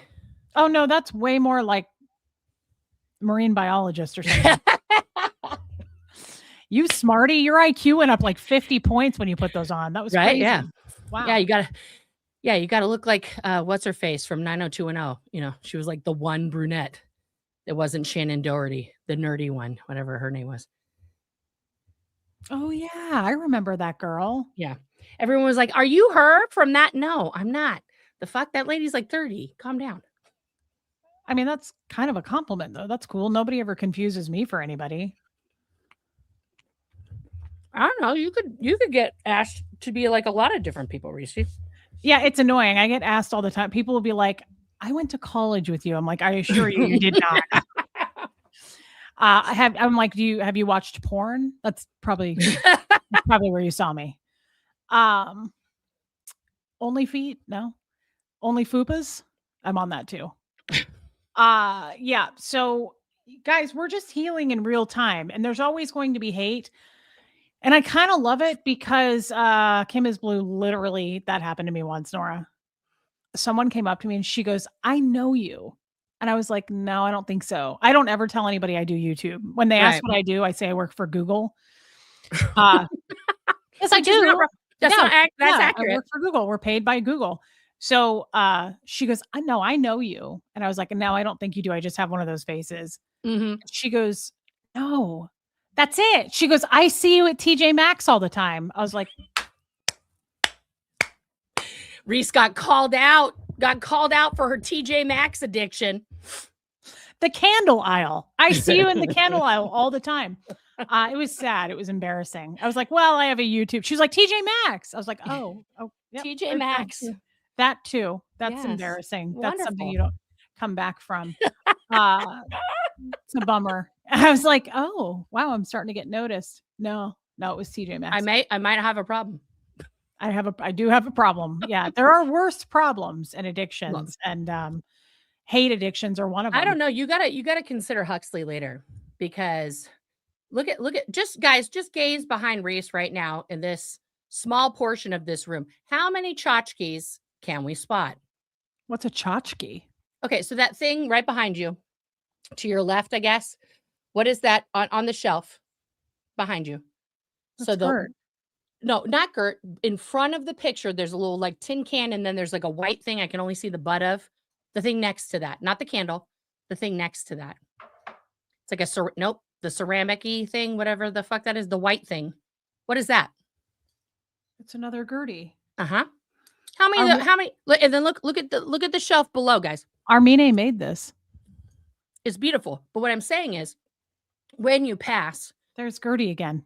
like 60 plus years from now, Race, there's going to be a bajillion tchotchkes and candles for Huxley to like go, okay, back up the dumpster. Cause that's where that shit's going. That's why I don't.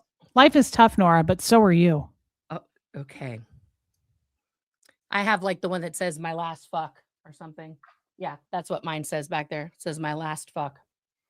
So you don't have tchotchkes? I have equipment. I try not to have too many tchotchkes because like that's what happened when my grandma died. She just had like a music box collection and a doll collection that was creepy as fuck. You know, the jewelry. Yeah, you're gonna have so much No, I was jewelry. trying to hide my music box. Yeah, I'm sure you do. Yeah. But I I'm don't just saying, all of those things eventually, like we've already Alina says, we've already divided Reese's belongings when she passes. Yeah, I mean, that is true. There's a lot of people in my will. There's tons of people who want my turquoise. They want the silver. They want, There and you that's go. fair because I don't have any girls. Right. Huxley's gonna be like, I don't want any of that shit. No, He just wants you to leave him like a Switch 2 or something or a PS5. I don't even know if it's that. Like, I don't even know. Like, he might just be like, "Can I?" Yeah, I don't. I think he just probably wants the goods, the money, maybe. Yeah. Yeah. Because there's a lot of that. I don't know Yeah. if you know, I make about a $6 million a year doing this. Really? Yeah, Wow. I've really pumped my numbers. How can I do that? How can I also be like you? Well, so it's the art of the grift. How can I raise my grift? The art of the grift, a high plains grifter. So you do this thing called sad fishing. That's what they call it. And then you put on too much blush and you have the embarrassing people come over and comment on that. Okay. Or their children. Mm-hmm. And then how to train up a child. And that's pretty much it. There you go. There you go. Yeah, no, I don't know how we do it. I think you and I both do quite well. We have a lot of support on our channels, and I'm grateful Yeah. for it every day. And I'm not embarrassed. Like, they really try to shame us on that. That's weird to me. They also get super chats. I think it's always so weird when Marilyn's like, "Don't give her your money." Joanne, thank you for the super chat. Also, that's my PayPal. No one give her anything. Helena, thank you so much for the super chat. Speaking of Helena, she gave us one. I didn't even read it. Failed psychologist, failed sci-fi writer is a bad combo. True. True. He used the True. latter to justify his obsession with Freud. Yeah. Yeah. Took too long to write. That's a good point, Helena. And mods, you don't ever have to super chat me. It's embarrassing. You guys do it. I know now. my mods do that sometimes too. And I'm like, ladies, It's cringy. I'm you're like, don't do it. literally doing this for free. I feel out of exchange. It's very criminal.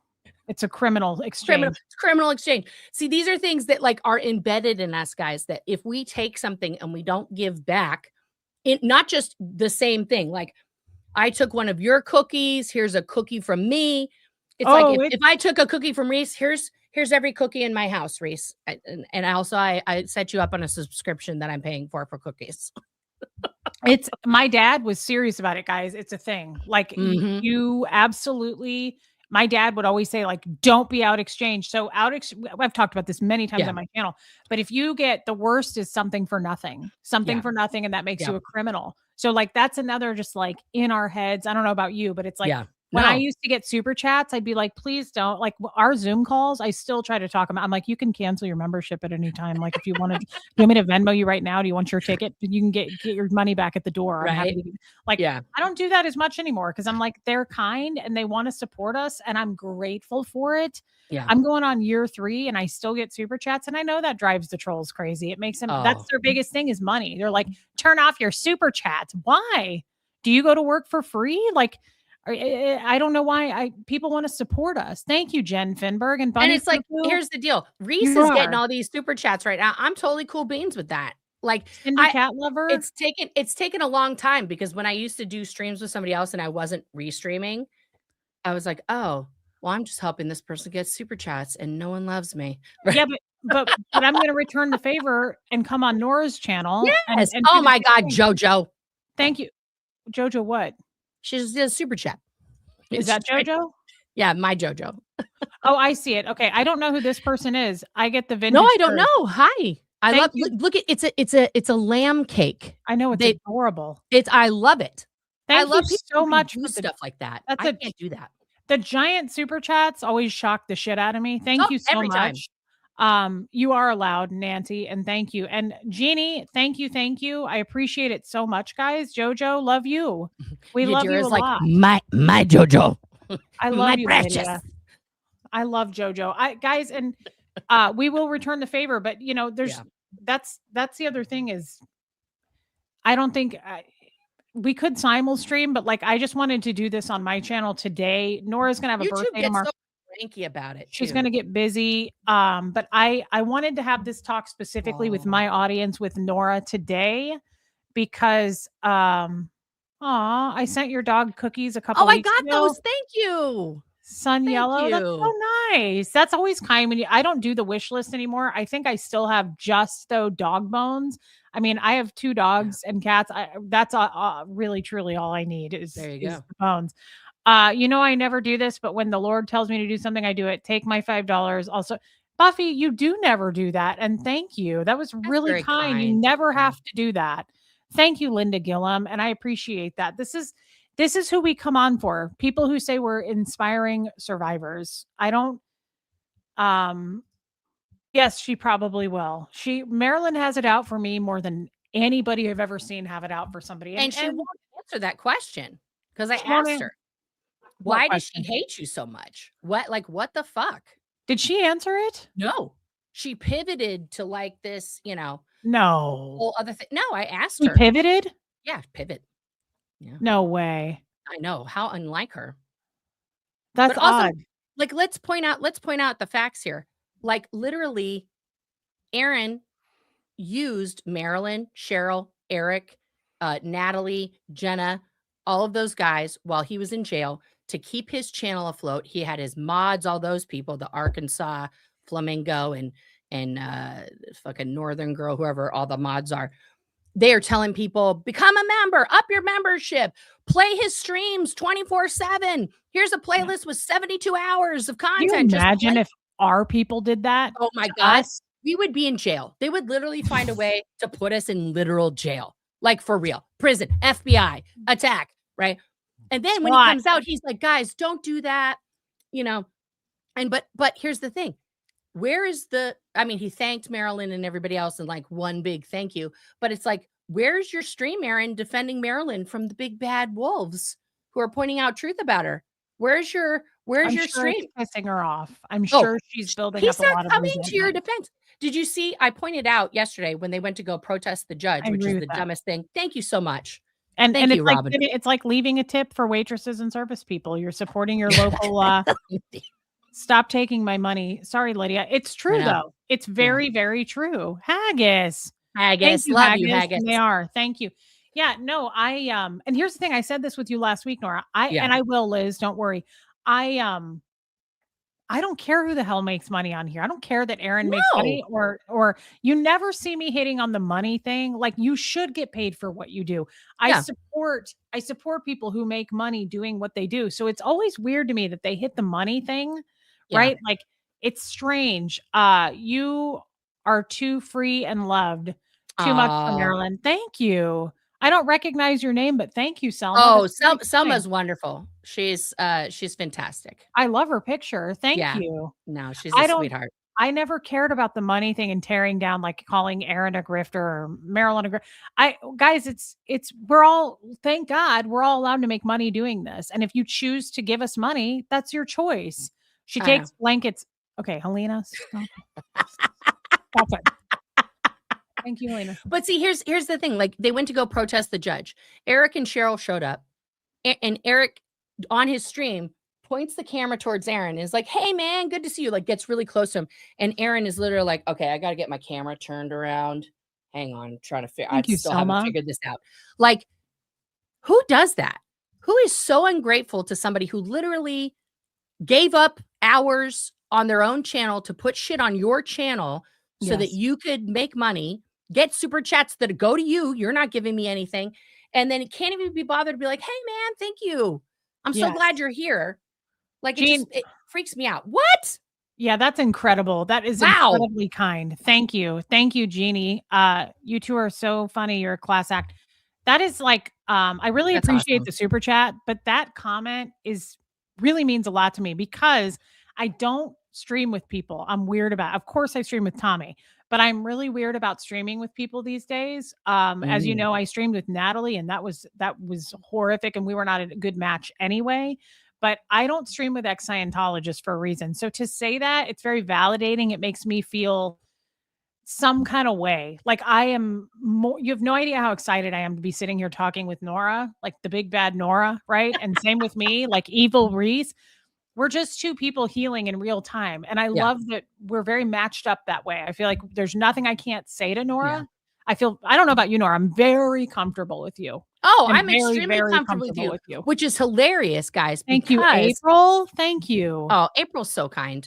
Look at Shelly. Shelly Kelly, stop. Look at those braids. She's gorgeous, but my mods keep outing me. I know. They're violating their NDAs. They're violating their NDAs. Oh, who's the orange guy? Are we talking Uber about money Trump? For the orange guy? I don't know what that means. Are we talking about Trump? What happened? We jumped the shark. Orange guy to get to my house. I don't know who that is, BB, but thanks for your money. That was thank you. That's nice. Dazzle. I love you, babe. And Helena, we're not sad fishing. We're blanket. Nora, you're just enabling. Please stop enabling my mods or I'm going to fire them and they can come to your channel. Oh, Ferris, I love you. I love you. She is. Thank you, Liz. But I mean, you guys have to understand that when Reese first came on the scene, okay, we're talking 3 years ago, Aaron hoarded her for himself. Like the first time I saw Reese on the screen, I was fucking guffawing. I was cracking my ass up. I was like, this lady is so fucking funny. I want to know her. And I texted Aaron. I was like, Aaron, send Reese my number. I want to talk to her. And he was like, okay. I was like, "No, she's hilarious. I wanna, like, she's fantastic," right? And so immediately he was like, "Nope," like, total cock block.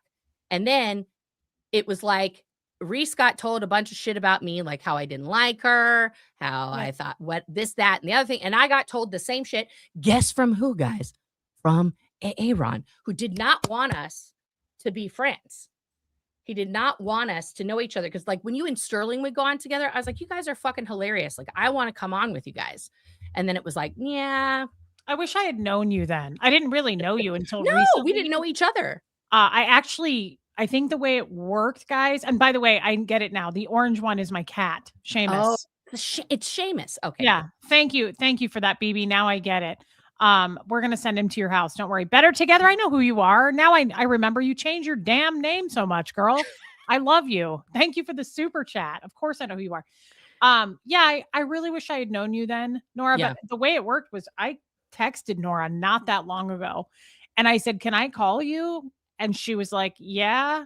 And I said, "I'd like to FaceTime because I don't know her very well. So like I wanted to look at her." And we had like a 3-hour chat and it's Yeah. been going since then. Now that was a while back. That was over 6 months ago. But Yeah. I really wanted to know her. And I was like, I want to hit this head on because I feel like there's a lot of like angst and like we're upset with each other and I don't know that it's real and we should be. So I was like, I kind of want to talk this out and like look at you as we do it and see if that's real even. And it wasn't. It was like, um, oh yeah, I know Beck Smith. It ended up being really amazing and we ended the call so great. And I was like, I Yeah. knew it. Like I knew guys, the world could be healed if you just tackle shit head on like that. Like Yeah. just we're not playing games. I don't want to hear it through the grapevine. Like I want to hear it from this person. He does that's a great comment. He doesn't want powerful women together. No. No, that scares the shit out of him. That scares That's a the great comment. living shit and, like, literally poop coming out of his pants. Like, it just that's what that does for him because he can't, you know, he can't have anybody, especially women, stand up to him. And A lot of that's why men he are that hates the way. judge.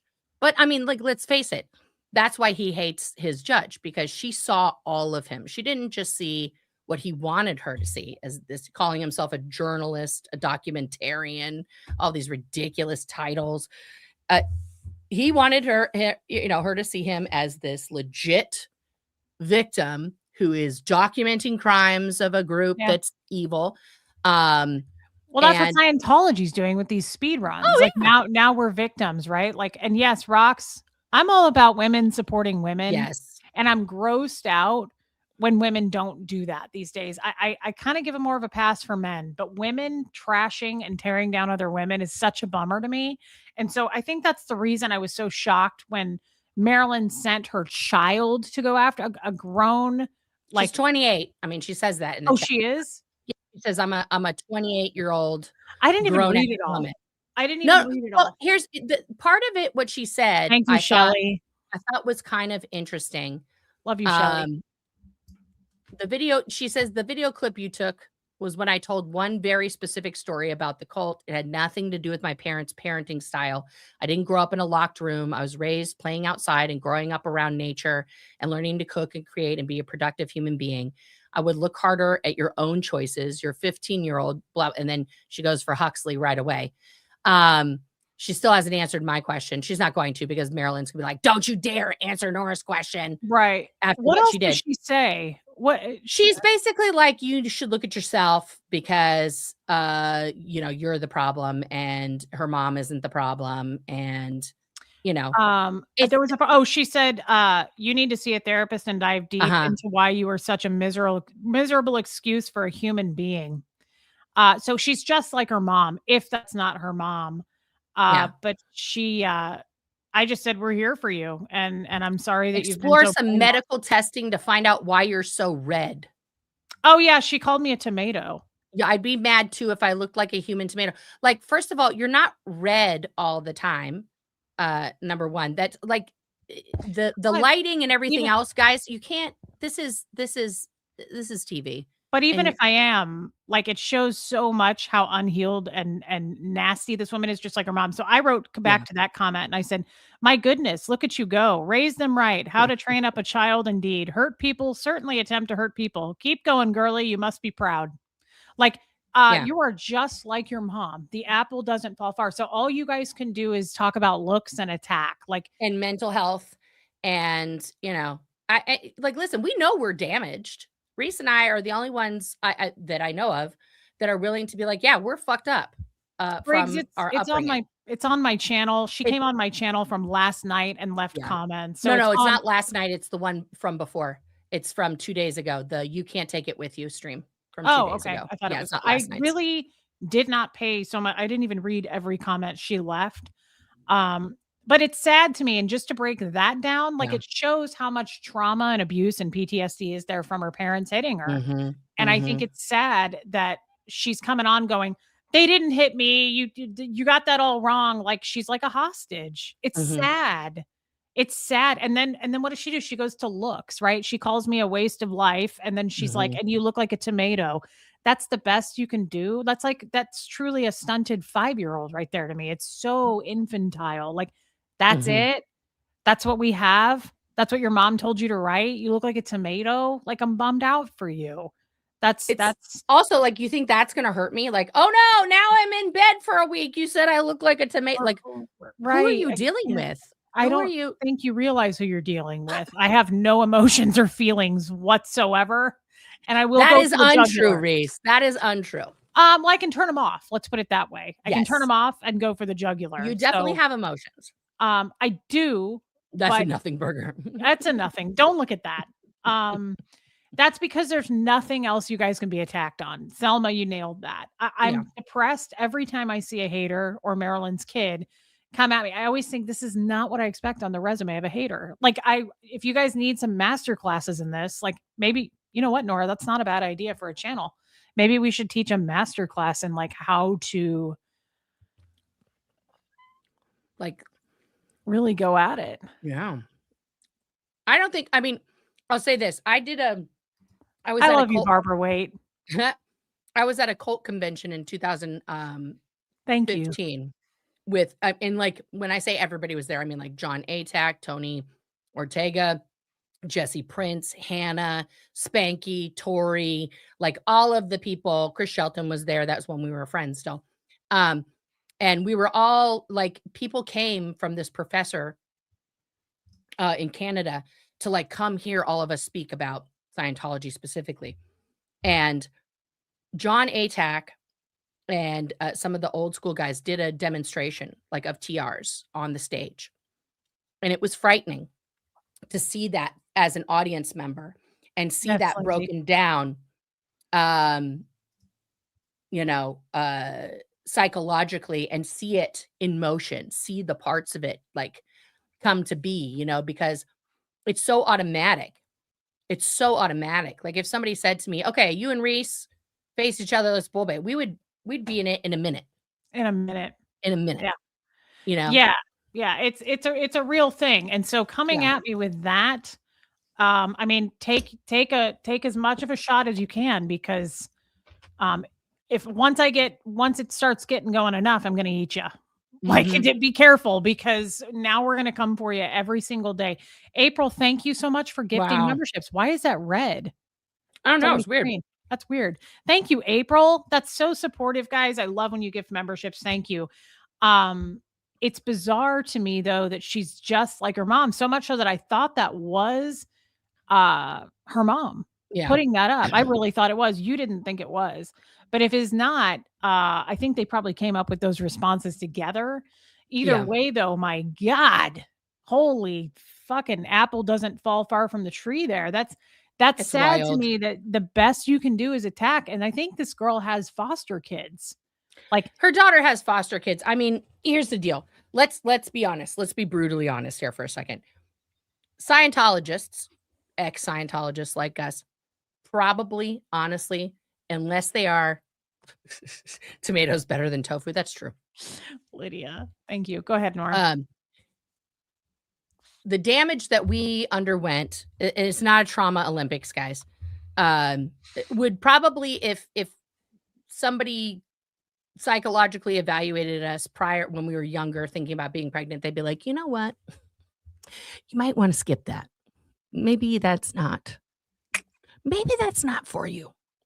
You know, have a dog, see how that goes, Yeah. and, yeah, we'll see, do a test run, you Yeah. know, like, because honestly, the way we were parented and what we learned about what parents should do and a child's role and this sort of thing, not helpful.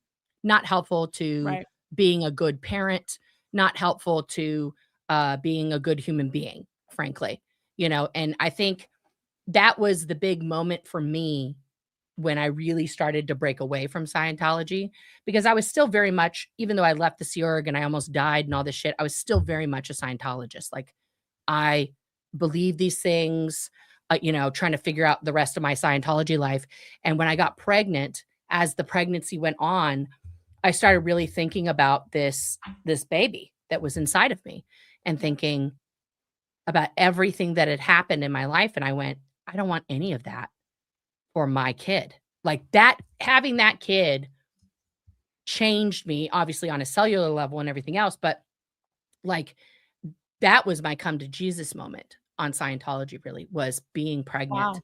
And the minute that kid, who's going to be 21 in November, was born, that was it for me. I was like, my life is protecting this kid, and I'm never going to let them touch Scientology because it's fucking evil. And if I Wow. hadn't had my kids, I probably wouldn't have come to that conclusion about Scientology prior to that. But That's that was a powerful, secret. Nora. It was a secret though that I thought that. I didn't tell my then husband. I didn't tell my mom. I didn't tell anybody, you That's know? powerful.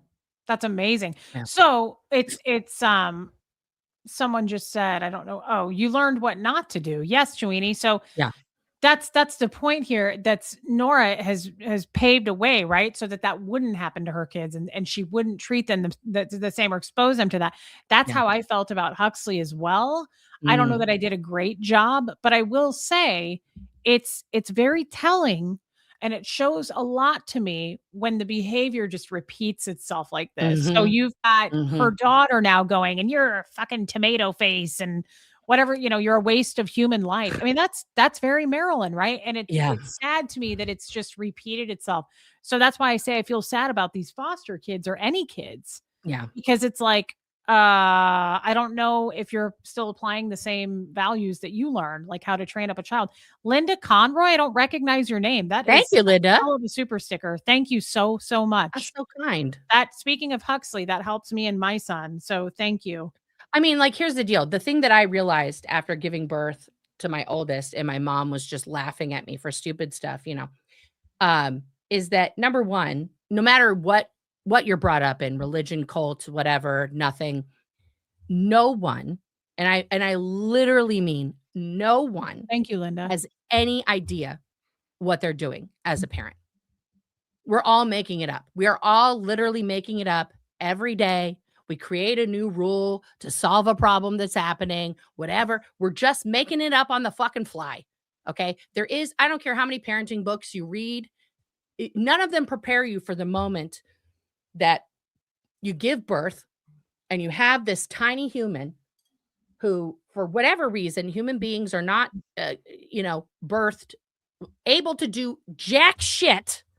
Okay. Baby horses, they get up and they start fucking trotting around within 3 seconds. That's They can true. run, they're on their own. Brup, brup, brup, brup, brup. Now, they're not very coordinated. They got to work on that, but they can do that. Every other animal that is born, okay, mammal, like a fucking baby whale doesn't have to be carried around by the mom whale. Like she's got her fucking baby whale Bjorn swimming through the fucking ocean with the whale, right? So No, that human that would be babies, cute though. that would be cute. That'd be But cute. human babies, we are like, they're so vulnerable. They're so delicate.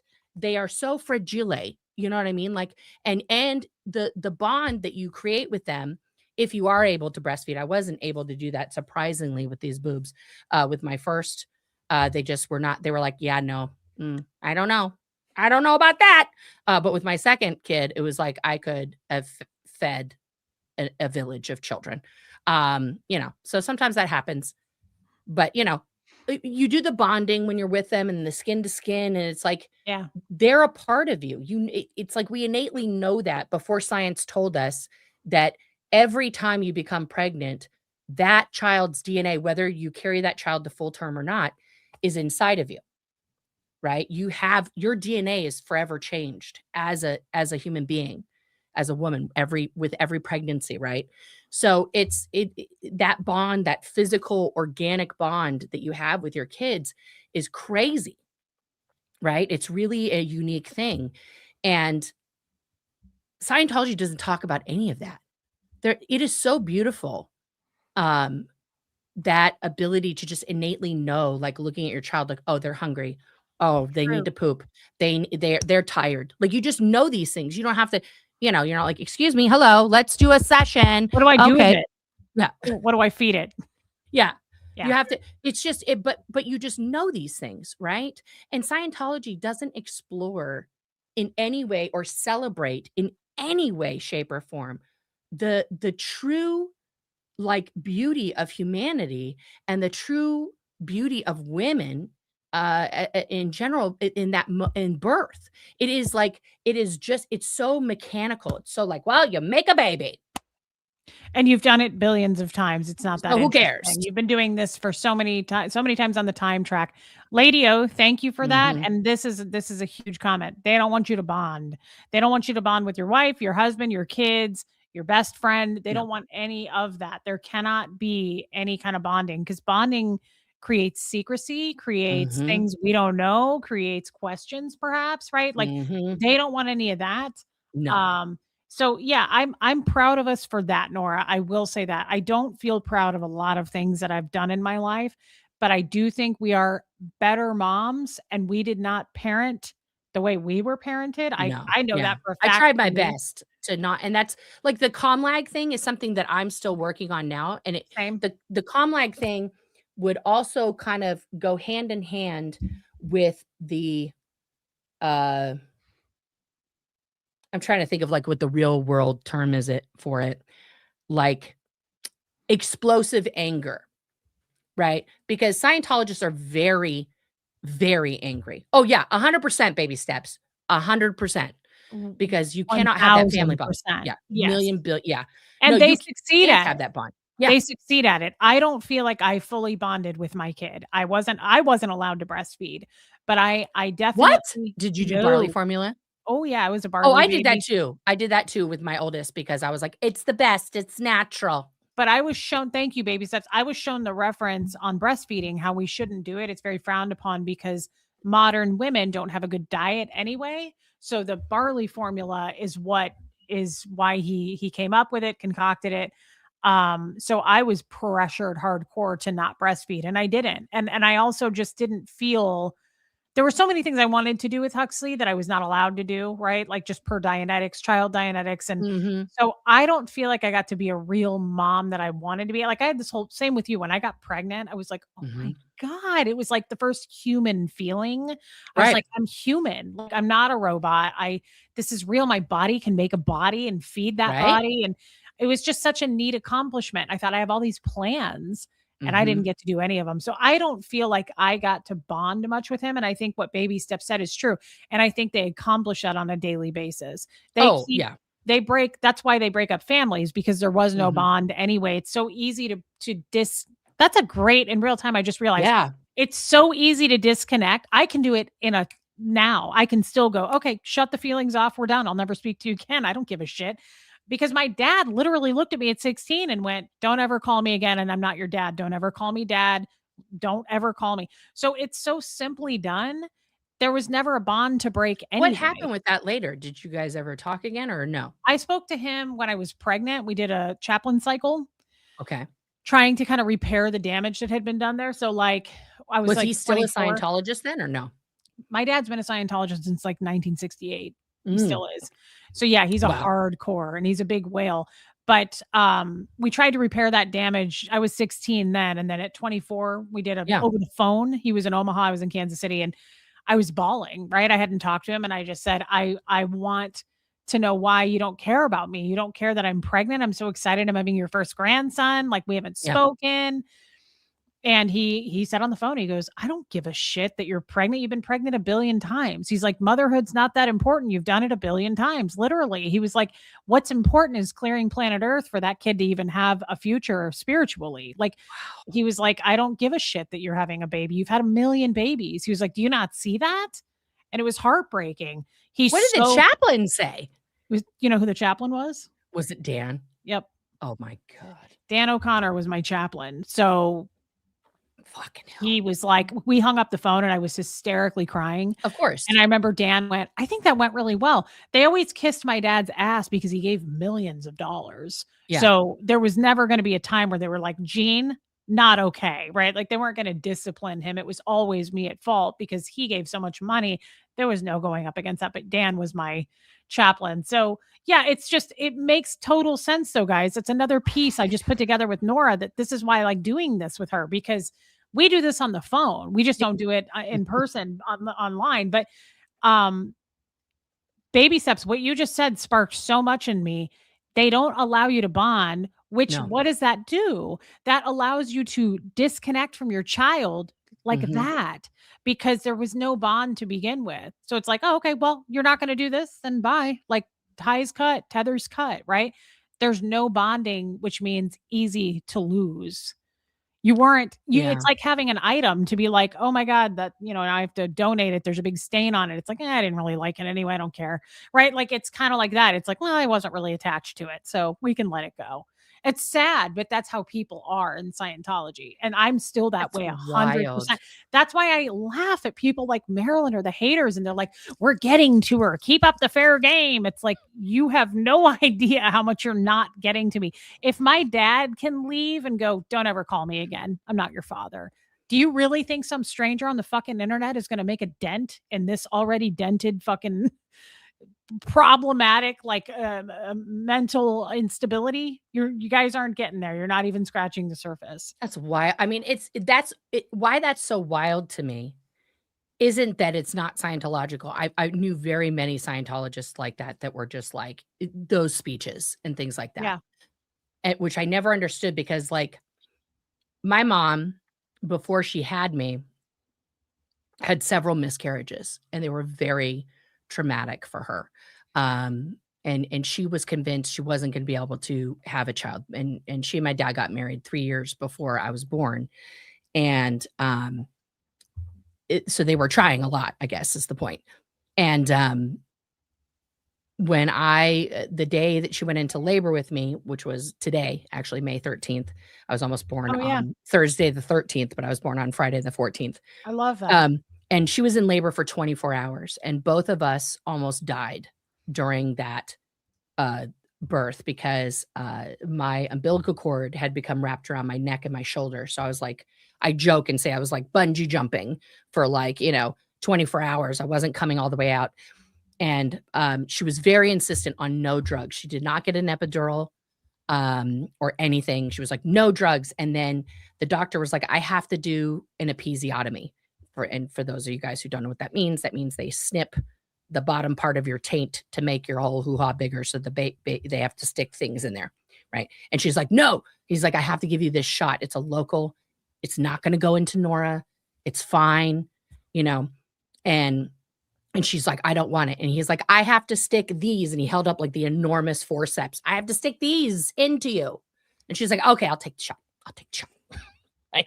And Oh so my they God. stuck it in there and they were trying to like stick the little things in my head.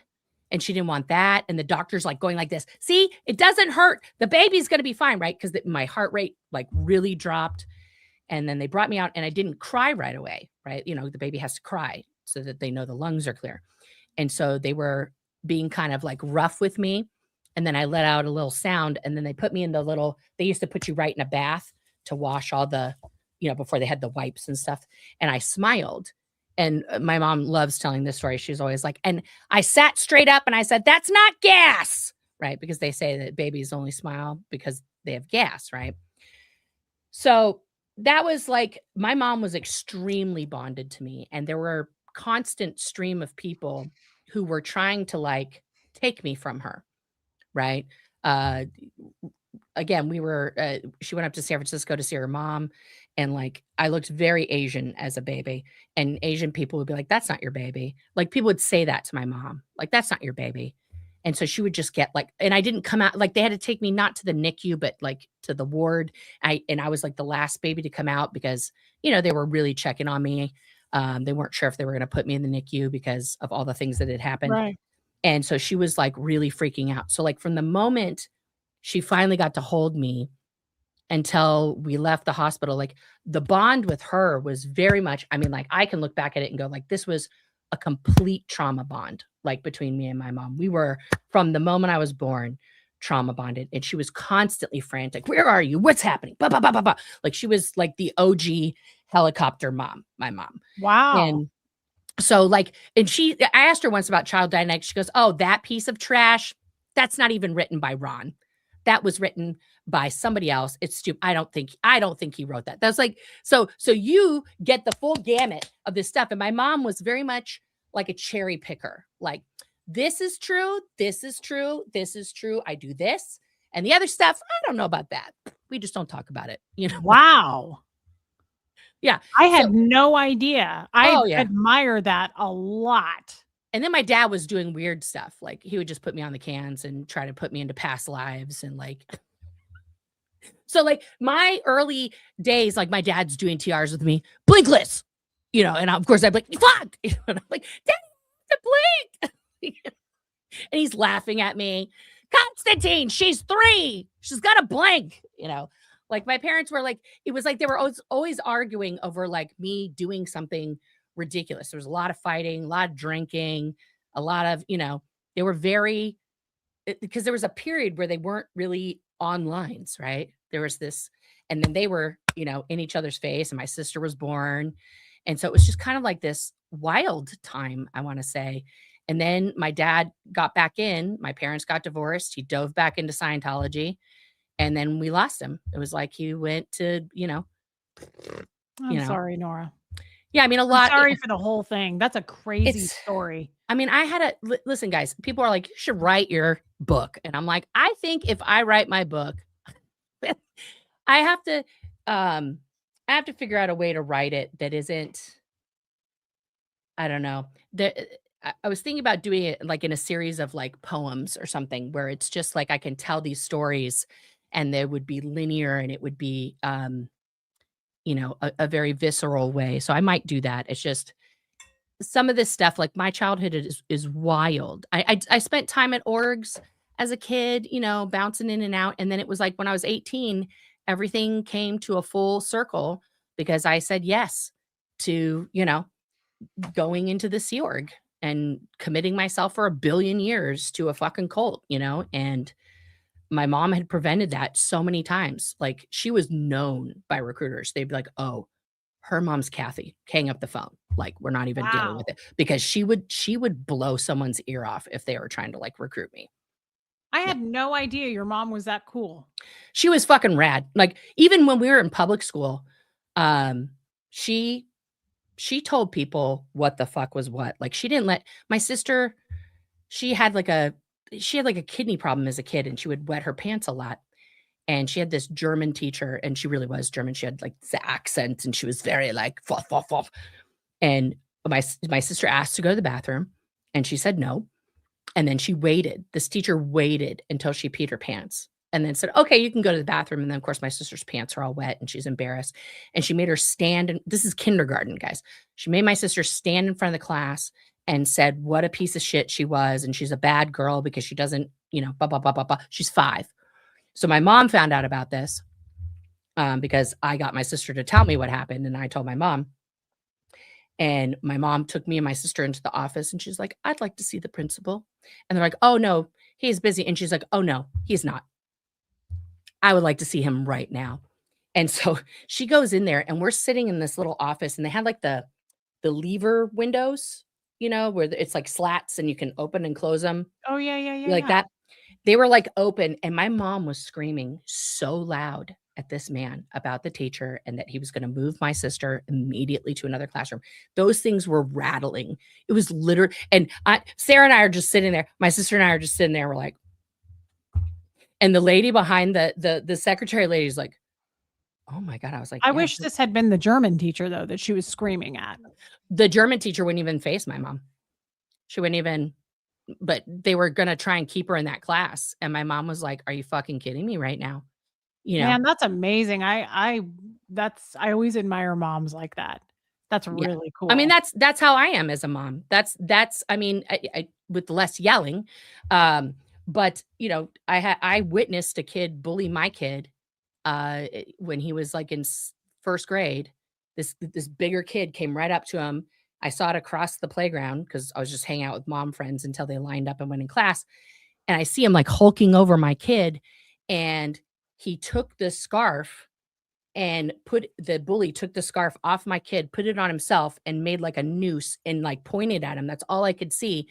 So then put the scarf back on him and walked away. Now, my oldest has autism and is very literal. So I walked right up to him and I said, Lan, what happened just there? What did he say to you? He's like, I don't know. That was really weird. Something about hanging me from a tree. That's weird. Like, that doesn't seem right. And I was like, no, that's not right. And so I tried to go talk to the principal. They weren't there. So I wrote a report, Reese. No. And I wrote a report to the principal, to the teacher, that kid's teacher, the superintendent of schools, like everybody on the chain of command. And then guess what I did? I hand delivered it to every single person. I would have And lost my shit over that. the report basically was like, if this child is not immediately dealt with, I'm going to sue the entire school and the school district, right? So I get called in with the parent of the other kid, who, by the way, is this huge hulking guy. And I get told before this meeting, oh, well, we all know about the family. They're kind of, there's a lot of abuse there. We kind of all know. How to train up a child type family? Basically. Yeah. And so are they from Vermont? Maybe, I don't know. Yeah, this was in California.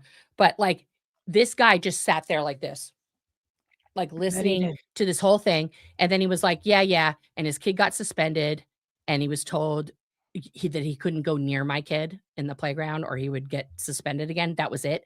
And I literally was like, that's it. I also said in my report, clearly there's something going on with this kid. He needs help. So like, can we get him some resources?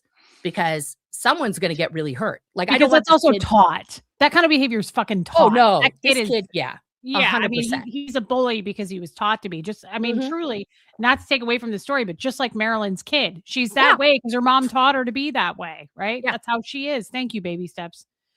So what happened? So that was it. And then I got a talking to afterwards by the principal. It was like, listen, next time something like this happens, just come directly to me. You don't have to write to everyone and blah, blah, blah. And I was like, oh no, I won't be doing that. I'm going to tell you right now, everyone's going to know that something happened because this isn't a secret. Bad behavior needs to be handled. And if you guys all know, how come this is an open secret amongst all the teachers that this family is just fucked up and this fucking bully kid is running amok and he's not getting services? Why aren't you guys calling somebody? Like, do your job. Do your job. And she was like, like, no, I'm not going to. Oh, I should just come to you so you can cover it up. Like, listen, bitch, I just escaped that.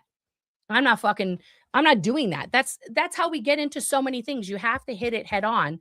But also, I wasn't like, I want this kid severely punished and go fuck himself. I was like, this kid needs help. Yeah. He needs help. And that's going to be tough to do because it's behavior repeating itself because that's what he sees at home. That's how he's treated. So it's hard to even treat that and help when he's just living and existing in that every day. And that is truly what I saw in that comment that Marilyn's daughter Haley left me today. Is I was like, this isn't even offensive to me, even though she was trying to be, calling me a waste of human life or whatever. I was like, this is screaming help. It's a scream for help. Like, you are repeating the exact same behavior and you're probably a lost cause at this point. Cause you're how old? 28. Like, so it's, it's just, it's you either break the cycle or you repeat it, guys. There's really only two options there. And that's why I say, Nora, I'm not proud of too many things with us, but I am proud of that. I would never raise my kid the way I was raised. I see that you haven't either. I see that sadly Marilyn did the exact same thing to her kid, and now her kid's behaving the exact same way. And I hope she So there's breaks the cycle. I mean, there's still time. There's still time for, for Haley to do that because she's, she's, as she stated, she's a strong, independent woman, but it doesn't happen. It doesn't happen unless, and this is the same with breaking any cycle, whether you're in addiction, whatever, unless you say to yourself, I need to change something. I want to change. Nothing changes. Nothing correct. changes. Right. So right now, you're right. There's hope for her, but right now she sees nothing wrong with Sure. her behavior. Well, with her And mom's behavior, particularly because she's sticking up for her mom. I don't know about right. her behavior. I can't Like, speak to it's that, interesting but to me that they're all about, like, the kids, and then she's mhm, throwing my kid under the mhm. bus, but everything is backwards in what they say, but, there is I do have hope that one day maybe she'll be a little bit older and go, This is junk, like, this is garbage, I you are hope so. absolute hateful bully in life." Christy Nicole, your daughter had a daycare worker that when she was 3, she put her in time away from a room. Oh my god. Good for A you, closet with Christy. the door oh, that's You should terrible. that's not appropriate, especially it's daycare. If a child is in daycare, there's certain expectations, Yeah. I'm that your sorry child that is gonna be happened. cared for. Christy, that's horrible, and I'm sorry. Thank That's you for your awful, super chat, and and good love job you. for you. Yeah. Love you, baby steps. It's really, thank you, Lumen. It's really one or the other, when it comes to parenting. I mean, I don't mean to be so clear cut. I'm usually more of a gray area person than a absolutes, but it's happening. You can see it in real time in that comment she left. It's like, boy, that is a hurt individual. I'm not even Yeah, offended by it. I'm more concerned at the cycle repeating itself, and you can see yeah. it happening in that household. And I'm concerned about the foster kids. Like, I hope those kids aren't being abused, because it sounds like her and Marilyn are one and the same, and putting them around kids makes Well, me a look little bit who's Marilyn's concerned. besties with, Aaron and Jenna. Jenna, who spent her second Mother's Day away from her kids, has extended her stay in Florida. Maybe she finally went home today. I don't fucking know.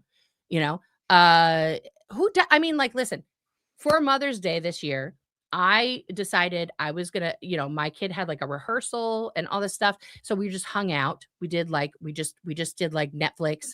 And then our youngest came over from his dad's later in the day. But I told my wife, like, she had worked, guys, my wife had worked 2 years on a project, 2 years of negotiating and other things that finally culminated in like a fucking solution, right?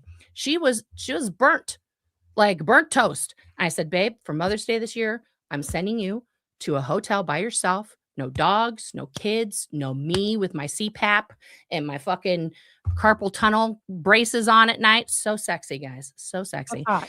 It's hot. It's hot. And I was like, I want you just to sleep.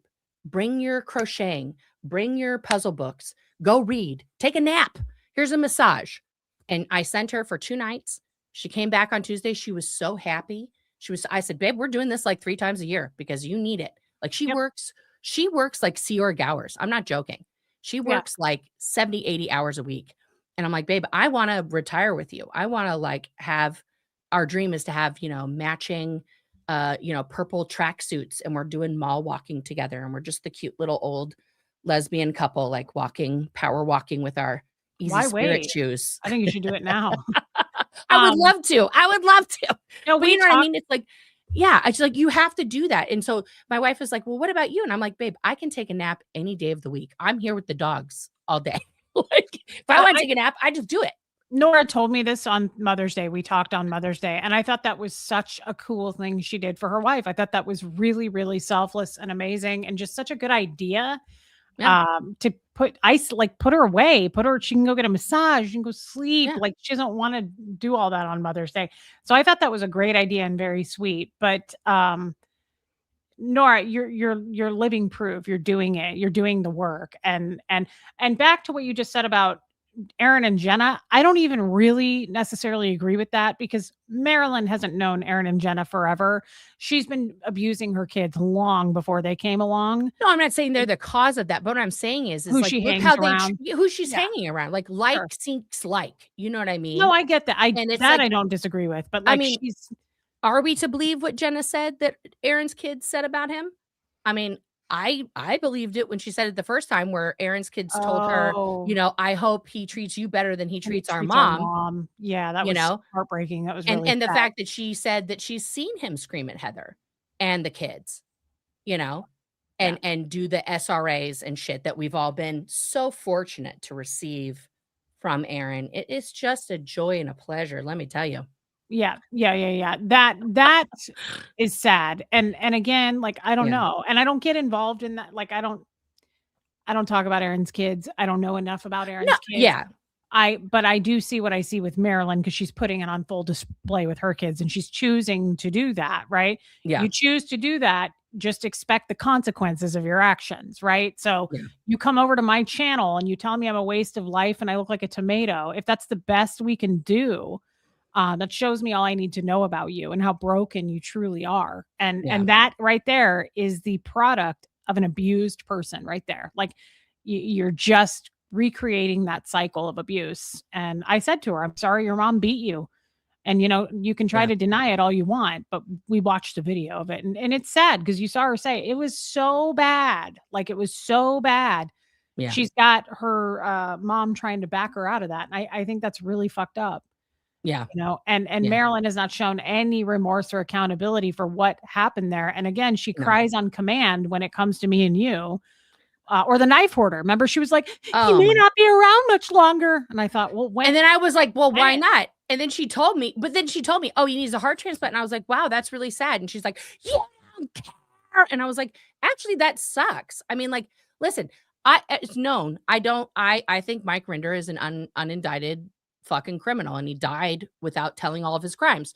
And I get a lot of flack for that, and that's fine. I'm willing to back that up with receipts. But it's like, also, our healthcare system in this country is fucked. And even though I don't I think the knife hoarder is an open racist Nazi.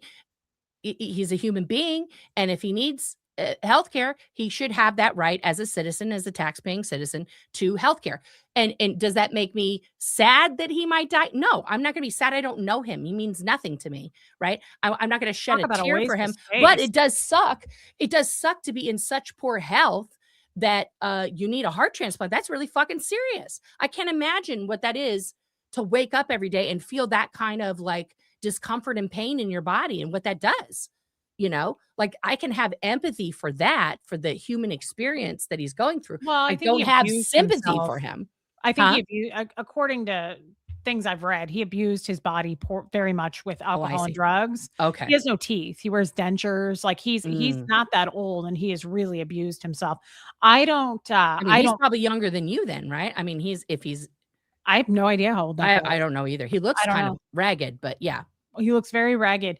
Yeah. But I'm just comparing that there was no remorse for the child beating, but we're gonna cry on cue with that guy needing a heart transplant, which That I doesn't make feel sense to nothing me. about that. I don't care about that at all.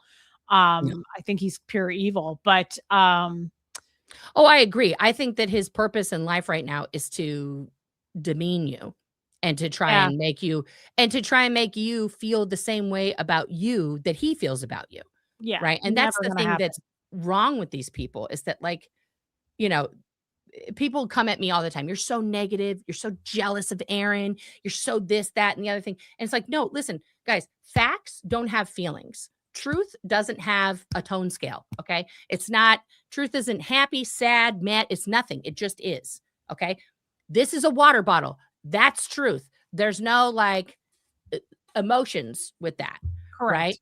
Uh, Saying facts about Aaron's conduct or Marilyn's conduct or Jenna's conduct, it doesn't have any feelings to it, right? And I don't have emotions about it. I have emotions about the consequences of Right. their conduct and the dangers that they're putting people in, and um, the way that they're conducting themselves. But I don't sit here all day and be like, you know what? You know what's wrong with Aaron is his fucking alcoholic stomach and his moobs. And I was like, I don't talk about all that. I don't care about Aaron's Yeah. body. I don't want to think about it. It's not the focus. My focus is the fact that this man is so deranged. He went to the courthouse to protest the judge that he has a pending case against and brought his friends to make them all accomplices. That's insane. Yeah, I don't follow it. I'm not watching, like, I don't watch any of those Aaron streams like you do. I don't follow it, but It sounds insane. And yes, Jan, I don't think he would be a better person in light of that. And I just Mm. want to say this, No. Raymond. I think about how much Marilyn has to be harassing her daughter in order for her to behave like that. Well, I called that on Mother's Day because she posted like 2 separate Mother's Day posts of like what an amazing and proud Right. mama she is. So she has to like she always has to prove herself. I don't have to prove myself. I don't feel that way because No. I'm not reaching for external validation from everyone. But she constantly has to prove herself. And I said on Mother's Day, I said, the next thing coming out will be she's going to send her daughter out like a hostage to go, I Oh, have a yeah. great mom. I have the Yeah, best you mom. called it. She's so wonderful. Yeah, yeah. That wasn't you took that out of context. How can you take that out of context, by the way? I didn't leave marks on them.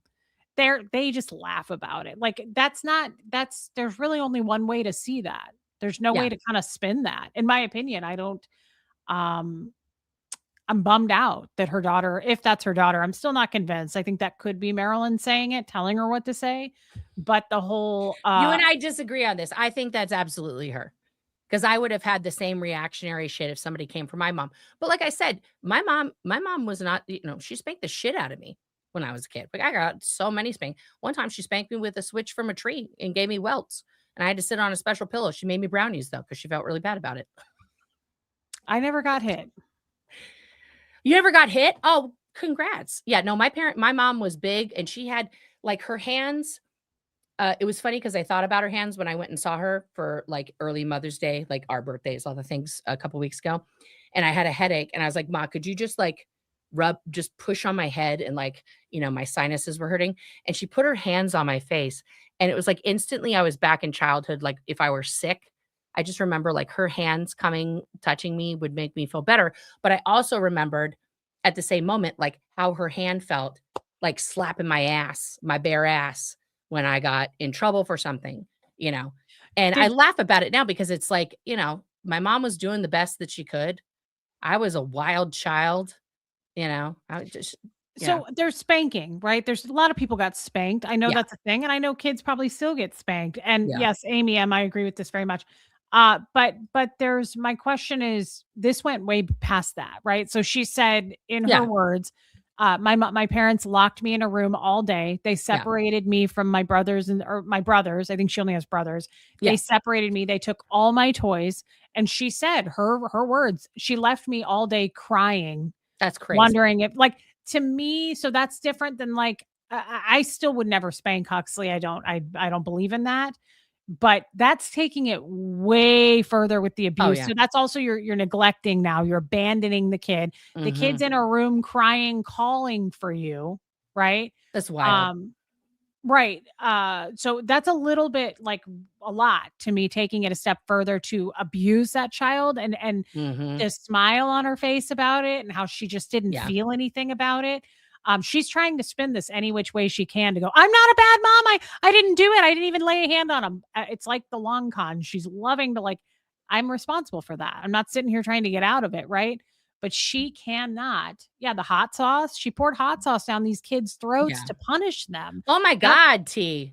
Sorry. I'm so sorry. that's horrific, and I'm very Oh, I'm sorry. so sorry. Was there a restroom in that room? No food, no water? Great question. No, she's a bedroom. It was a bedroom. Marilyn said it wasn't illegal, but it should have been. So she Yeah, was giving us a very mild version, in my opinion. yeah, That's probably nothing compared to what those kids really got. Those kids were probably fucking beat within an inch of their life. If I had to guess, that was the YouTube version they gave. And now they're sure. trying to backpedal and eat their words and go, you're taking this out of context. My mom's amazing and you're a tomato. Okay. Well, Haley, you can say that all you want, but the facts, I mean, it's like Marilyn likes to say, the receipts are the receipts, right? I'm Yeah. sorry, but that's fucking sick. And you beat your kids, right? There's no way around that. You're not going to spin this, and we will hold you to it every day, just like you hold the long con to me every day, right? And it's like, what I don't get about that is, first of all, so this incident happened. The long con was a thing. You and Tommy, or it was just you. I don't know because I didn't even watch that. Somebody told me what it was about, and I was like, okay, it's YouTube, and also brilliant. like, Also, like, like I don't want to. that was my initial reaction. I was like, okay, like I totally had no clue. And I was like, okay. And then like I let it go. Like I wasn't like, now Reese is the worst person in the world. And all I'm going to talk about is the thing that she told us the whole thing about and reveal. You didn't ever have to reveal that. Correct. You didn't ever have to say jack shit about it. Correct. No. And No. my thing is the way I look at that too. I huge regret. Wish I hadn't have done it. But guys, and I don't talk about Aaron and Jenna as much just because I'm not involved and I don't watch them as much. Mhm. But let's not forget that like people have messy breakups on the internet. It's happened before. It'll Very happen true. again. So I'm not trying to compare the long con to their breakup, but shit was said that shouldn't have been said. I'm sure they regret it because they Yeah. try to deny it, right? It shocks me that their good friend Marilyn is going, that's between them. That's not my business, right? But she loves, loves, loves to go, the long con. Keep spreading it around, girl. Like, I don't, I don't feel anything about that. Like I would feel if I had a video out there floating that I beat Huxley and I enjoyed pouring hot sauce down his throat, right? Like, Yeah. I'll happily be committed to the crime of the long con But over. first of all, it wasn't a crime, number 1. Number It's 2, a crime to look at her. no, I know, but I know you don't watch reality TV. I love Oh, my it wasn't reality TV. illegal, but I don't know. Was illegal, but it should have been illegal. I don't know. Maybe it Well, wasn't here's the legal. deal. The corporal punishment that she was dealing out, uh, 28 years ago in the 90s, that's cutting it close. I don't know about Vermont, Massachusetts area, what the laws were then 28 years ago. But I can say this, like Jamie Mustard talked about this in his book in Child X, where the abuse that he suffered, like not having a diaper changed for days, the children being bathed in filthy, dirty water, the cockroaches, everything that he survived. That wasn't considered child abuse in the 70s. There were no child abuse laws in the country at that time. There was the words child abuse weren't in the vernacular Mhm. of the United States people until late 80s, early 90s, right? So all of these things, which is why I'm very hopeful if the Virginia's law goes through, who is an Epstein victim, that would make a permanent look back window Mhm. for victims nationwide to like file their cases. Because every time we're approached by law enforcement, they're like, oh, well, yeah, your case it's kind of too old, because it happened bumpity bump years ago, or it happened before that was actually a law. Right. So I think she's trying to justify, I hate using that word, I don't know another word. She's trying to make it acceptable what she did because Oh, it yeah, may not have been legal. Do you know what I mean? I think she's trying to of make course. herself feel better. She's trying to make herself feel better You about can it. tell by the facial expressions and the behavior. Of course she Yeah. is. And it says here, I'm playing devil's advocate. She was also in a mind controlling group. Yes. Yes. And that is actually more makes sense to me. She came from that. That's how she was Mhm. raised. Yeah. However, Marilyn Honig makes a point to say about me and Nora, particularly, they can't take any responsibility. Everything is Scientology. Scientology made me do it. So I'm just proving the point that we can't Yeah. fall back on that behavior that she was acting that way because of her cult. If we're not Right. allowed to do it, right? Everything is good for thee, but not for me, kind of a thing, right? Exactly. So that's my point. Is yes, the And I logical agree. explanation is she was in a cult, and that's how Mhm. she learned. It's learned behavior. Of course, that makes sense. But she's not. She can't do that for me and Nora, Yeah. right?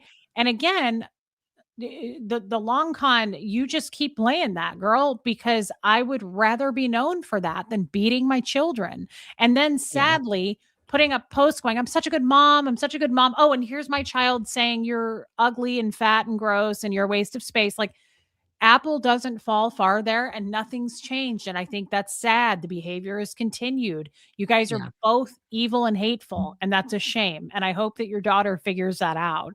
And I don't believe it for a second, by the way, that Lolo, I understand. Please take care of your mental health here. I don't believe it that her daughter and they're all just like lovey dovey and forgave. I don't believe that. It would hurt me and break me more if my mom beat me. And then 20 years later is like, it's a nothing burger. Like that would hurt me more that my mom she doesn't feel bad about it. Marilyn doubled down in her behavior about it. Remember, she was like, Oh, oh, yeah. they like it. They That laugh would hurt. about it They now. They make laugh. jokes about it. Yes. Who cares? Yeah. Yeah, Selma, that's all I was trying to say, guys, is that she makes these points to go, it's okay for me, but not Reese and Nora. Yeah. No. So that's all. And I think it's important to display that on full, just put it out there so that you guys can see it. And I think it's sad that she's sending her daughter now to do this work and attack me. Love you too, Buffy. Yeah, I mean, like, she doesn't really have, like, a life, you know? I mean, she crochets penises that nobody wants, Rodneys, I'm sorry, we gotta give it the correct name. She crochets Rodneys. She supports Nazis. She, is supportive of a self-confessed domestic abuser of multiple women who is now a violent convict who is committing more crimes in the now time. I mean, like, this is her life. This is her absolute life. Like, there's no Yeah, that's all she she has does. no life. That's all she does. I mean, she made 3 videos about me in 24 hours. She's pissed about this, Nora. She is Oh, mad. yeah, I just saw that. I just looked and I'm Yeah, like, "Wow." yeah. Because she has to because Aaron is doing a thing right now, a psychological thing where he is purposely not talking about me, and I think that, Eric and Cheryl and Marilyn are being commanded to not talk about me because he thinks that he's going to sue me for the demise of the foundation and the demise of his channel, which he tanked himself. There is no way that you will statistically prove that I have ruined your channel or your foundation that is, as far as I'm concerned, fake. You know, like you're hanging on by threads here. I don't Wow. think it's real. I don't think that if there was a what's that called? A forensic financial audit of the charities funds that that would work out well for him. I really don't think that he has been responsibly handling those donations, you know, and I don't think it's going to what he said it's all going to, you know. And I Yep. think that it's telling that, you know, we can take a character from the past, 86 GOP, who you lamented had never come over and How come given that you guy a super doesn't chat. give me money? I know, it's weird. I don't know, you're Did you get hot. a hold of him? No, no, I Can haven't. somebody reach out to that guy? I feel left out. Yeah, Can somebody get him to come over here and super chat me? I but just he kinda was wanna.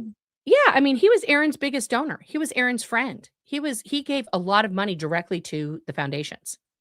And then when all the shit happened with him and Jenna, he was like, "Nope, I'm out." Hmm. And then he went to the dark side, you know, he was like on the troll side. And I, you know, like whatever. He's a rich guy. He wants to give money to somebody that doesn't like me. At first I was like, well, fuck you. And then he gave me money and I was like, okay, that's payback For a minute, I felt like for all that. Marilyn. I was like, "How come Nora's getting all these super chats from this guy? Like, why can't I get on that train? Where is he? I'd like to find I out." don't know, Well, I need more actually. information on this. I know nothing about him.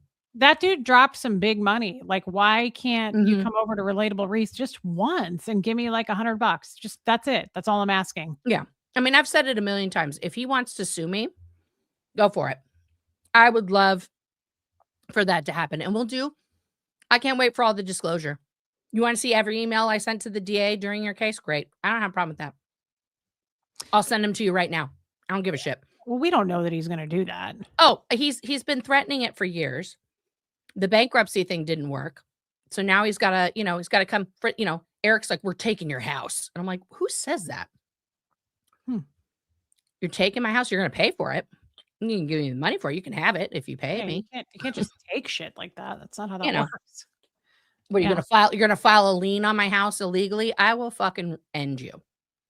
I will end you. These guys are so crooked and insane that they would do something like that. Like that's a scam. Like somebody goes and gets the deed and tries to fuck with your shit, and That's it's a whole thing. crazy, man. You have your own kind of hate going on over there. I get my Oh, own. I get yeah, I have the racist people coming after me, which I yeah, appreciate my haters, honestly. Like I would rather have that. I'm serious. Like people with no teeth who put up gorillas as black people. I'm like, I don't even have to sell that you're bad. Like it speaks for itself, you know. You yeah, say you're coming to my house to get a hold of me in Huxley, and again, I don't know where yeah. he is. He hasn't shown up yet, but I'm thankful for my haters. What Oh, thank you, happens if Buffy. Buffy, I don't know where their teeth went. Yeah, I think it's interesting to me the wave of haters that have come and gone and that are still here, and the people who flipped to being a hater, and all this stuff. Like Liz Ferris was in the chat earlier, and she made a comment about Marilyn. It flew by though. The chat was moving very fast, where she said that Marilyn, is fake with her mama bear energy and all this stuff. Like she literally told Liz, like, I know you don't have a relationship with your mom. I'll be your mom. Wait, what? Yeah. Like I got you. I'll be Marilyn your said this? Yeah. Oh, Marilyn love bombed the shit out of all of us second gens. It was like, I know how hard it is for you guys. And like, I'm the mama bear. I'm going to protect you. I'm not going to let people say bad things about you, and then as soon as, the whole, everything blew up, she was like, I'm going with the winning team Aaron, and just started shitting on all of us, including Liz. Well, I knew that. I didn't realize that she said that to Liz, Oh, though. That's creepy. No, That's weird. she used to call Liz all the time to check on her and, blah, blah, blah, blah, blah, blah. And then when Liz really needed people, was Marilyn there? Was Marilyn reaching out to find out if she was okay? Nope. No. Marilyn wasn't part of those discussions. Wow. She wasn't helping her out. So she is that's why I said, when I said to her, I said, you are one of the most two-faced people I've ever met in my life. And I grew up in Scientology, so that's saying something. Like, yeah. She is one of the most vile people that I have ever had the displeasure of knowing in any capacity. I would agree with that. And we've met a lot of really vile people in Scientology. I know some real sons of bitches, man. Yeah, she's I mean, Two-Face is what really nails. She is not authentic in any way. And no, I think she stabs her own children in the back. I mean, literally, I think that she's not even authentic to her own kids. Mm-hmm. Armenia, I don't know anything about Kelly Copter. I forgot about her. Kelly has like fucked off into the ether. I think she wants nothing to do with any of this. And also, I mean, like, what's funny to me about Aaron and Jenna is I feel like you and Kelly Copter were in the same position kind of unwittingly. Like, how Tom Cruise like auditions his wives? I think that you guys were like Aaron's audition for like his next mistress while he was still with Lindsay. And then kind of, then Jenna popped up and he was like, this is the big prize in the little grabby thing. I'm taking that one out. Thank you, Briggs. That's really gross. And I hope that's not true. I mean, everybody in chat last time was like, yeah, he was definitely flirting with you. He's definitely flirting with Kelly Copter when he had her on several times. Oh, I think he had the hots for Kelly. I think a lot of people had the hots for Kelly. Kelly's very pretty. She's adorbs and she's tiny. Yeah, that's more his type. I don't think I never got that vibe off of him. I don't know.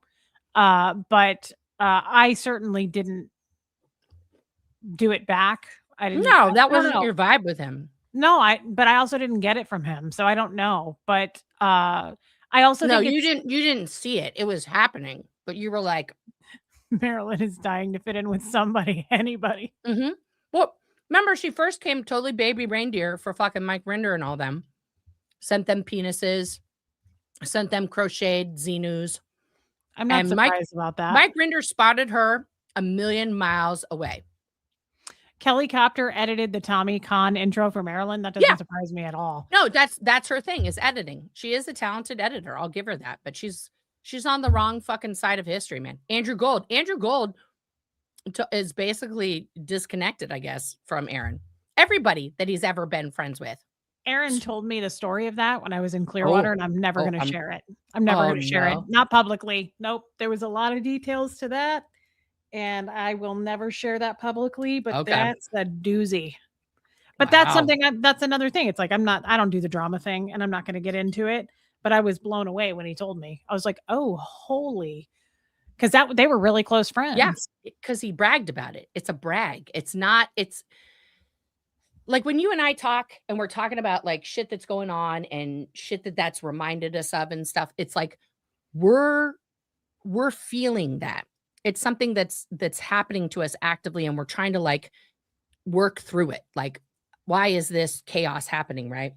When Aaron talks about a bad situation, it's basically it's all a joke, and it's like a brag. It's like a dude at a bar that's like, "Yeah, Mm. one time," you know. There's no seriousness, there's no Nora, I love when emotion. you do your dude at a bar.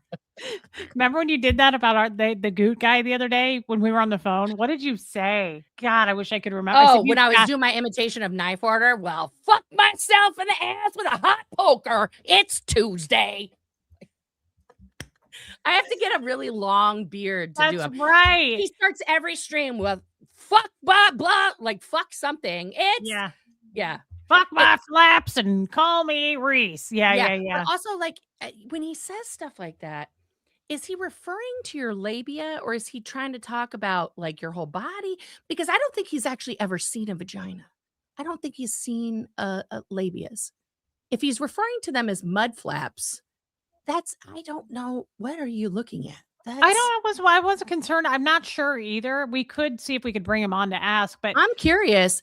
Listen, knife order. I know you're over at Maryland's, just eating up those shorts. Um, but like, if you could answer that question in your next live, I will tune in to get the answer to what is mud flaps. What does that mean? well, and What are we also talking about? I don't think he's ever seen a vagina either, but I do No. believe I've said this many times. Those guys are full of talent as far as if you ever need to put them in a room full of women, they can dry up the vaginas immediately. They're Oh vagina yeah, dryer uppers. They can yeah. dry up a vagina. Just the Sahara right there. Phoom, Bucket of done. fucking sand. Just get Bucket of the sand. nope. I Yeah, mean, no, like if I hadn't already yeeted my uterus 10 years ago, it would literally yeet itself. oh Yeah, yeah. yeah, Yeah, yeah. absolutely. Yeah, he's I don't know why. I don't know why we call me mud flaps, but I don't I get it. never I never really took offense to it because there's a song from Spinal Tap that Michael McKean sings. And he says, "Big bottom, talk about mud flaps. My girl's got them." And it's like a pride thing. Oh, So I'm so like, it's talking about her ass? I don't know, but I mean, I've Like, got because a her lot of ass is so ass. big, she'd have to have mud flaps to I like don't know, but I always but took what are it. the mud flaps catching off a human ass? Like, is she shitting herself out? She should see a doctor. I mean, That sounds like I a shit colon myself a problem. lot. I don't get it. I shit myself on Mother's Day. What did you eat? I only the Lord knows that. I'm like a raccoon, but I definitely don't have a gallbladder, so it doesn't really matter what goes in, it's coming How come out. you don't have a gallbladder? When did that happen? 16, too many purifs. Oh, fucking hell. Hey, it's Dylan.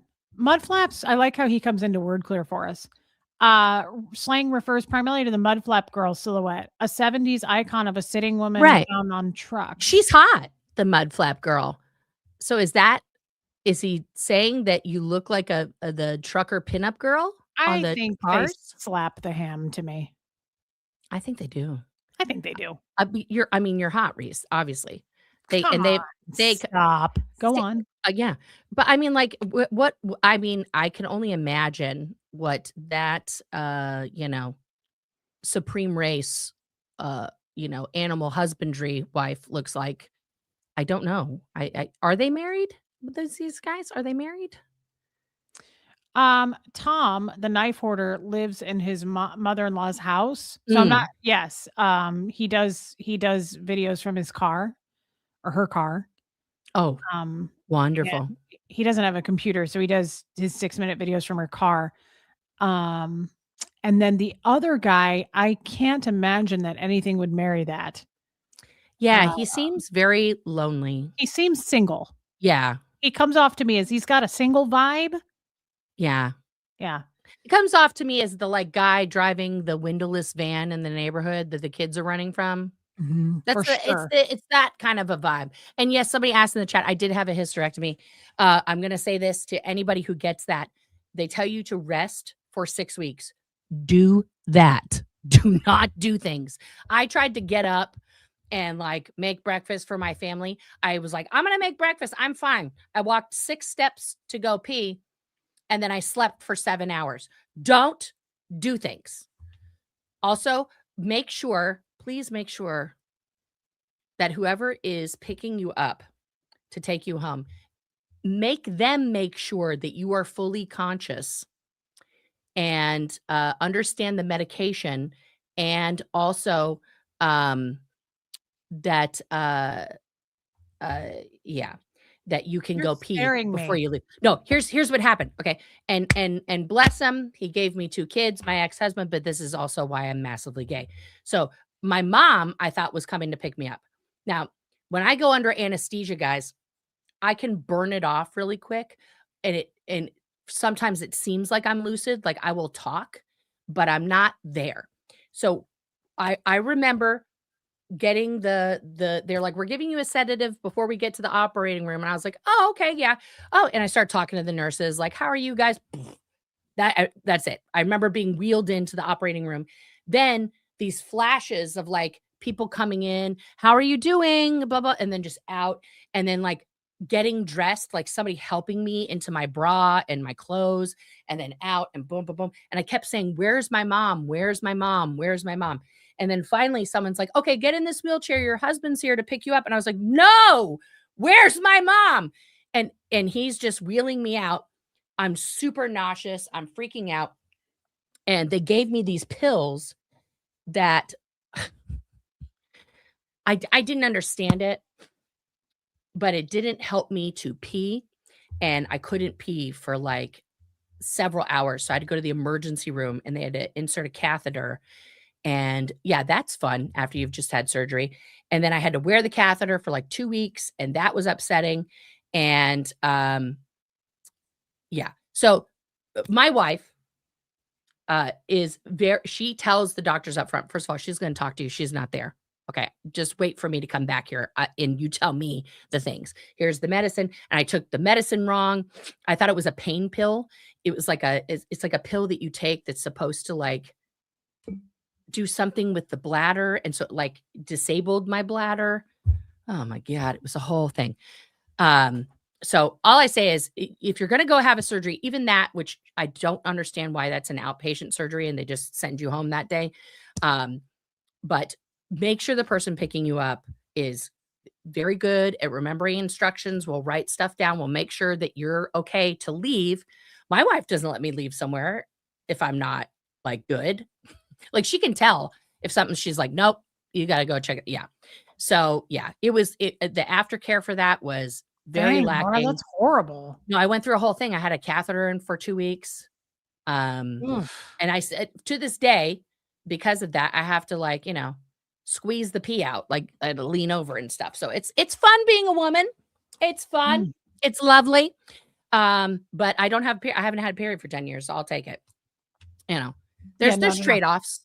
There's Oh, I've trade-offs. I've I've been told I have horrible periods. I've been told many times by doctors, like, have a hysterectomy, like, give yourself that gift. I just won't do it. It's Nora. true. It's true. It does help a lot. Oh, I would imagine it It helps with does. sleeping and stuff and bloating and other things, yeah. Um, on our next stream, we're gonna do it on your channel, of course, and I Okay, don't we'll know when talk that more would about be. vaginas. We can. Well, I honestly, I don't know what you were gonna wanna how you're gonna wanna direct it on your channel, but on my channel, the next time we stream, I would Yeah. like to specifically touch on motherhood Ooh, okay. and kind of sexuality. Like just Okay. that whole like the second dynamic, basically. Diving in. Okay, second dynamic. Let's do it. That's I a wanna that's a do tough one.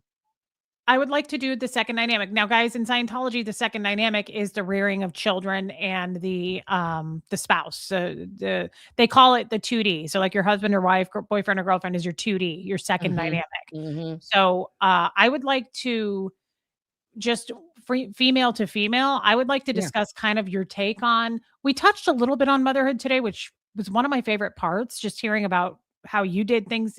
This is why I like doing this with Sterling because things are so different. You guys think we're all Yeah. friends because we're ex-Scientologists. You think that we all had the same upbringing. It's Nope. totally different. Yeah. So I think I would like to discuss just almost the female side of being a Scientologist, right? Yeah, it's a lot. Yeah. It's a lot. Maybe we do it in a 2 or 3-part series, but, like, I Yeah. wasn't allowed to, breastfeed, Nora was, right? Like, it's just interesting, the the differences, but also just I really would like to do it coming from the female side of Yeah. it, Yeah. and being a mother, but Yeah. also sex. Like I would like to discuss sex and if you're comfortable with it. I'm Um, fine with it now. I used to talk about being a tomato. I used to turn bright red, like literally okay. like scarlet when people would just say sex. Um, So yeah. we will do what you're comfortable with. I would No, no, never no, I'm push those totally fine with boundaries. it now. Okay. As Okay. as we would say, it's the button is flat. Okay. All right. Well, I mean, I want to do what you're comfortable. I would never push somebody's No, boundaries. I know that. I know that. Listen, I never feel like you have ever pushed the line with me or, I never would want to do that to over the anybody. top. No, and I know that. It's like these are the things that the more we talk, the more I mean, guys, we talk pretty much every day, just to full disclosure. But like the more conversations and stuff we have, it's interesting to me about all the similarities and the Scientology stuff and that we're both raising teens right now in 2026, which is just a fucking nightmare Yeah. anyway with technology and all these things and like the bullying and like oh Jesus Christ. It's just like it's It's insane. really hard. It's very hard. So anybody who has very young kids, my advice to you is don't ever give them a device of any kind, none, and move to Belize and don't and just disconnect from everything that has to do with American society. If I knew then what I know now about like Belize and the lifestyle and everything, I would have moved there. Honestly, I would have moved there 20 years ago. I still would love to move out of the country. Honestly, I would. I'm got Yeah, no connection to this country. I support our country. I think it's great, but I don't want to live here. I want to move. yeah, it's wild. Um, It's a yeah, wild time. Baby Steps she is a nurse, was a nurse, she's retired. And yeah, happy Nurses Week. And thank you to Thank all the you to the nurses for nurses and Amy, and I'm trying to think if there's anybody else in the chat that I know that's a nurse, but, like, here's the thing, Reese, we have so many women in our chat, both of us, between the 2 of us, if we look at our analytics, like, 90% of my audience is women, nurses. Mhm. and then we Or have women, nurses, yeah. all of these people, and I think people are like, "You're so toxic, you're so this, that, the other thing," and all the things they call you, it's all the same shit, and I go like, "How come all these women come onto our lives, are actively commenting, are actively participating in every way possible with us, who have been through the gamut of Mhm. things, not necessarily the Scientology gamut, but just like it brings them to us. Do you know what I mean? Like, I have a lot of survivors of domestic violence, Yeah. SA, all of these things, we talk about that. And I've also had a lot of people just yesterday somebody I'm just going to read this comment because people say, why do you do this? You don't care, whatever, blah, blah, blah, blah, blah, blah. Right. Um, and this was I'm sorry to like hijack your ending here, which was so good. It's But okay. where is it? It was on, I bring it up here. It was on my post that I made, like a random post. And this is why I do this. This is what keeps me coming back to all of this for any reason whatsoever. And this was a post that I put because I was, starting a live in like 2 seconds. And this woman, Kim, says, "Hi, Nora. I'm not sure if this is the right place to post this, but I just wanted to let you know how much you helped me. I was never in a cult. I have to raise that up so I can see it. But I was in a long term relationship with a true narcissist. And only when I really started watching you did I realize how toxic that relationship was. And also that it wasn't all my fault. When I discovered this, I couldn't wait to tell everybody, and I felt a lot better about myself. My daughter from another relationship teases me now because when I talk about narcissism, she asks if I've been watching that YouTube channel with the girl who taught me. I love your content, and you're one of the most genuine persons I watch on YouTube. You go, girl. Lots of love to you and your family." I And love that. right? And it's like, that's why I do it because it's not because somebody, gave me a super chat or something, and thank you, Baby Steps, for this. Like, I appreciate all that. But it's like, if my talking about narcissism and trauma and all these other things reaches somebody and they go, holy shit, like I'm going through that. Fuck, I got to change something. And they change their life like that. I can't even hope to have that effect on somebody. You know what I mean? And I see that in your chat all the time, where people have learned from you. And because of the vulnerability that you've shown, they've gone to therapy, they've gone, and done things. And it's like that to me is so valuable right? That we are doing what I said, we're healing in real time, and it allows other people to jump on that train, because it is Absolutely. messy and crazy and all over the place. And it's not a straight line up on a graph like we were told and, made to Yeah. believe. Absolutely. I love that comment, first of all. And that's why I said that to my therapist today. It's well worth it. I get 5% hate. The rest of it is people saying, I see a therapist now, or I'm doing Yeah. this now. So if I can inspire one person, that's why I go live. You're right. It's not any other reason. Good night, Jeannie. Thank you again, Jeannie, for your super chats. It's incredibly validating. If I could do anything for a career, I would be a therapist. And I'm probably not going to do that. So this is the next best thing for me, because it's like a group where we all kind of heal and talk very openly. Am I going to get blowback and hate for being so vulnerable? Of course. But it's totally worth it to me, right? Like, it's worth it to me because of what that person said to you. It's worth it because we are healing in real time, and we're not circus freaks to most of these people. Yeah. Most of them find this inspiring, honestly, Nora, and go, wow, if she can do that, like, I can work through my issue I've been having. Yeah. So yeah, no, I will keep doing this. They will keep trying to shut us down, and all they're doing is, for Nora and I both, planting seeds of doubt. That's what they're doing. Planting seeds of doubt. It's a hate campaign. It's called Fair Gaming. Nora does what? Reese does what? Oh, I didn't know that. The long con, like, that's all they're doing. And I will walk right on past it. Right. Yeah. And Liz Tricks, thank you for your super chat, Nora. I have something for you from Liz. Liz is fantastic. Before we go, she sent this and she wants me to play it. Okay. Happy birthday to you. Happy birthday to you. Happy birthday, dear Nora. Wow. Happy birthday to you.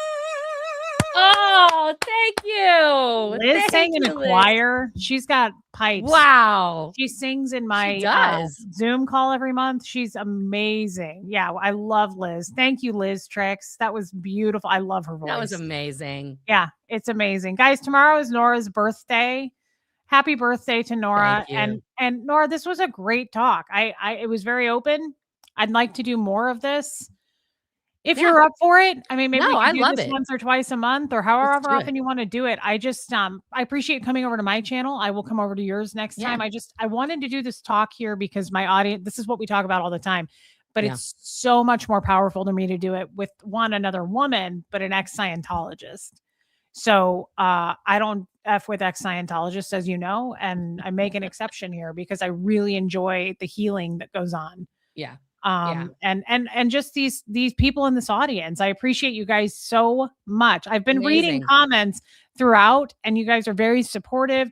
Thank you for the super chats. You guys are awesome. Yeah. I mean, it's just, we're all healing in real time, and that's something they can't take away from us. And I think that's why they get so angry. And thank you guys for supporting Reese. I mean, like, listen, she's a badass single mama single-ish mama. Single here, right? Single here in financially. America. Yeah. I mean, she's in a long distance relationship, but you know what I mean? Like, she's doing all the work. She's not co-parenting. Okay. Not at all. No, that's what I mean by, and you're doing a great fucking job, man. It's like, thank you. All the things that we go through that are hard and we keep going. That's a testament to being a good parent, because none of it is easy. None of it is known. Every day there's something new for us to fucking tackle, and you keep doing it. You keep doing it every day, and you keep healing. So I'm proud of you. I love you. Thank you. I love you too. And your audience is amazing. They're so supportive. And a bunch of your people came over here, so thank you for coming over. Please, yes, I see Raymond and a bunch of people. Yeah, in here. Of course, Lindsay's here. Lindsay's also. Lindsay. I just want to shout out Lindsay for a second. Here's a lady who came full circle, right? And we all heard, and Lindsay knows this, we've talked, but it's like Reese and I together probably heard hours of bullshit and hate and vitriol about Lindsay. Yep. And to get to know her over this past year has been really great, because I found out that that was a bunch of fucking propaganda shit, and it's important. That's why what you said earlier is so important, like about tackling things head on, Yeah. It's just, we have to have the conversations. And I went into that conversation with Marilyn trying to like genuinely tackle it head on. And it flipped on a dime, and I got loud, I'm always loud Because when I'm it's all excited about smoke and something. mirrors, guys. Yeah. It's smoke and fucking mirrors. What that, that's what they're Yeah. doing. Did you hear Nora? Did you hear Lindsay? It's like, Yeah. no, we're just gonna go do it live and talk about this shit. And that's one thing they can't do. You No. do not see Marilyn ever coming forward going, I did say this, I did do this, I'm responsible for this. Smoke and mirrors, misdirect, theatrical, right? It's all performative. It's bullshit. No, we're just Yeah. gonna come on and have a real talk. And they can't Yeah. do that. No. So, and they can't take that away from us, and it bums them out. That and super chats, for whatever reason, really pisses them off. So, Yeah. I mean it about Lindsay too. I've Yeah. never been felt anything towards Lindsay but love, and I felt bad. I always felt sorry for her. I was like, this poor Yeah. girl, right? Like she really, and I definitely support Lindsay. I support women. Unless you're coming for me and my kid, we're clean. We're good, right? Like Yeah. I don't love tearing down Marilyn, right? But like she has taken it so far. I'm not into It's her mission in life right now to attack mainly you, and then, like, every once in a while, me and Liz Gale, Mhm. like, that's her Honey, mission she in won't life. go for Lindsay. Lindsay's attacked her and she won't go for Yeah. Lindsay. No, It's interesting. nobody Remember, about she won't even say Lindsay. her name. I thought that No. was really telling. Because guess what? Aaron refers to Lindsay as, well, I couldn't tell if he was talking about Lindsay or Scott, but it's like this whole the person who will not be named. And it's not me because he calls me all kinds of shit. So I'm like, all right. Like he thinks that that's going to upset Lindsay. Lindsay doesn't care. She's living her whole life, I know, not but as it's a weird. as a violent convict. It's also just weird though that she was like, I'm not even going to name her. I thought that was really telling. Like, keep Yeah. the focus on Reese, right? Like, just focus on, hey, Slucky, keep the focus there. Oh It was God. weird. It was weird. So guys, I will be on in an hour and a half on our Colton Crim show with Tommy. Nice. If you watch, come over. If not, don't worry about it. Please, please, please hit subscribe while you're in here. Yes. YouTube does unsubscribe you regularly. Please Oh, hit Dylan. subscribe. I still have that first text that was sent by Aaron trying to get ahead of the Lindsay problem. Yeah. I got that text too. So guys, me I mean too. it. And thank you to April. Thank you for the super chats tonight. That was so kind. The gifted memberships, April. That was really nice. Amazing. Thank you, Briggs. And thank you, Chowini. I appreciate all the new people coming over to support and subscribe. We will come over and do the same for you, Nora. Whenever you call it, I'll be there. Yes. I love you. Happy birthday. I love you. Thank you. Thank you. Thank you. Thank you for the open talk. This kind of stuff really heals the shit out of I'm like, it's so nice to bounce off of somebody instead of going live solo. It's so nice to talk about my past with someone who understands and speaks the language. So that's a huge gift. You have no idea. Thank you. Oh. All right, guys. Here comes Fred. Mods, thank you for what you do. Thank you for protecting us. Thank you guys for the gifts tonight. I mean it. Thank you for hitting subscribe and watching, and thank you for the super chats. It never is taken for granted. It helps me and my son. So thank you. Here comes Fred, everybody.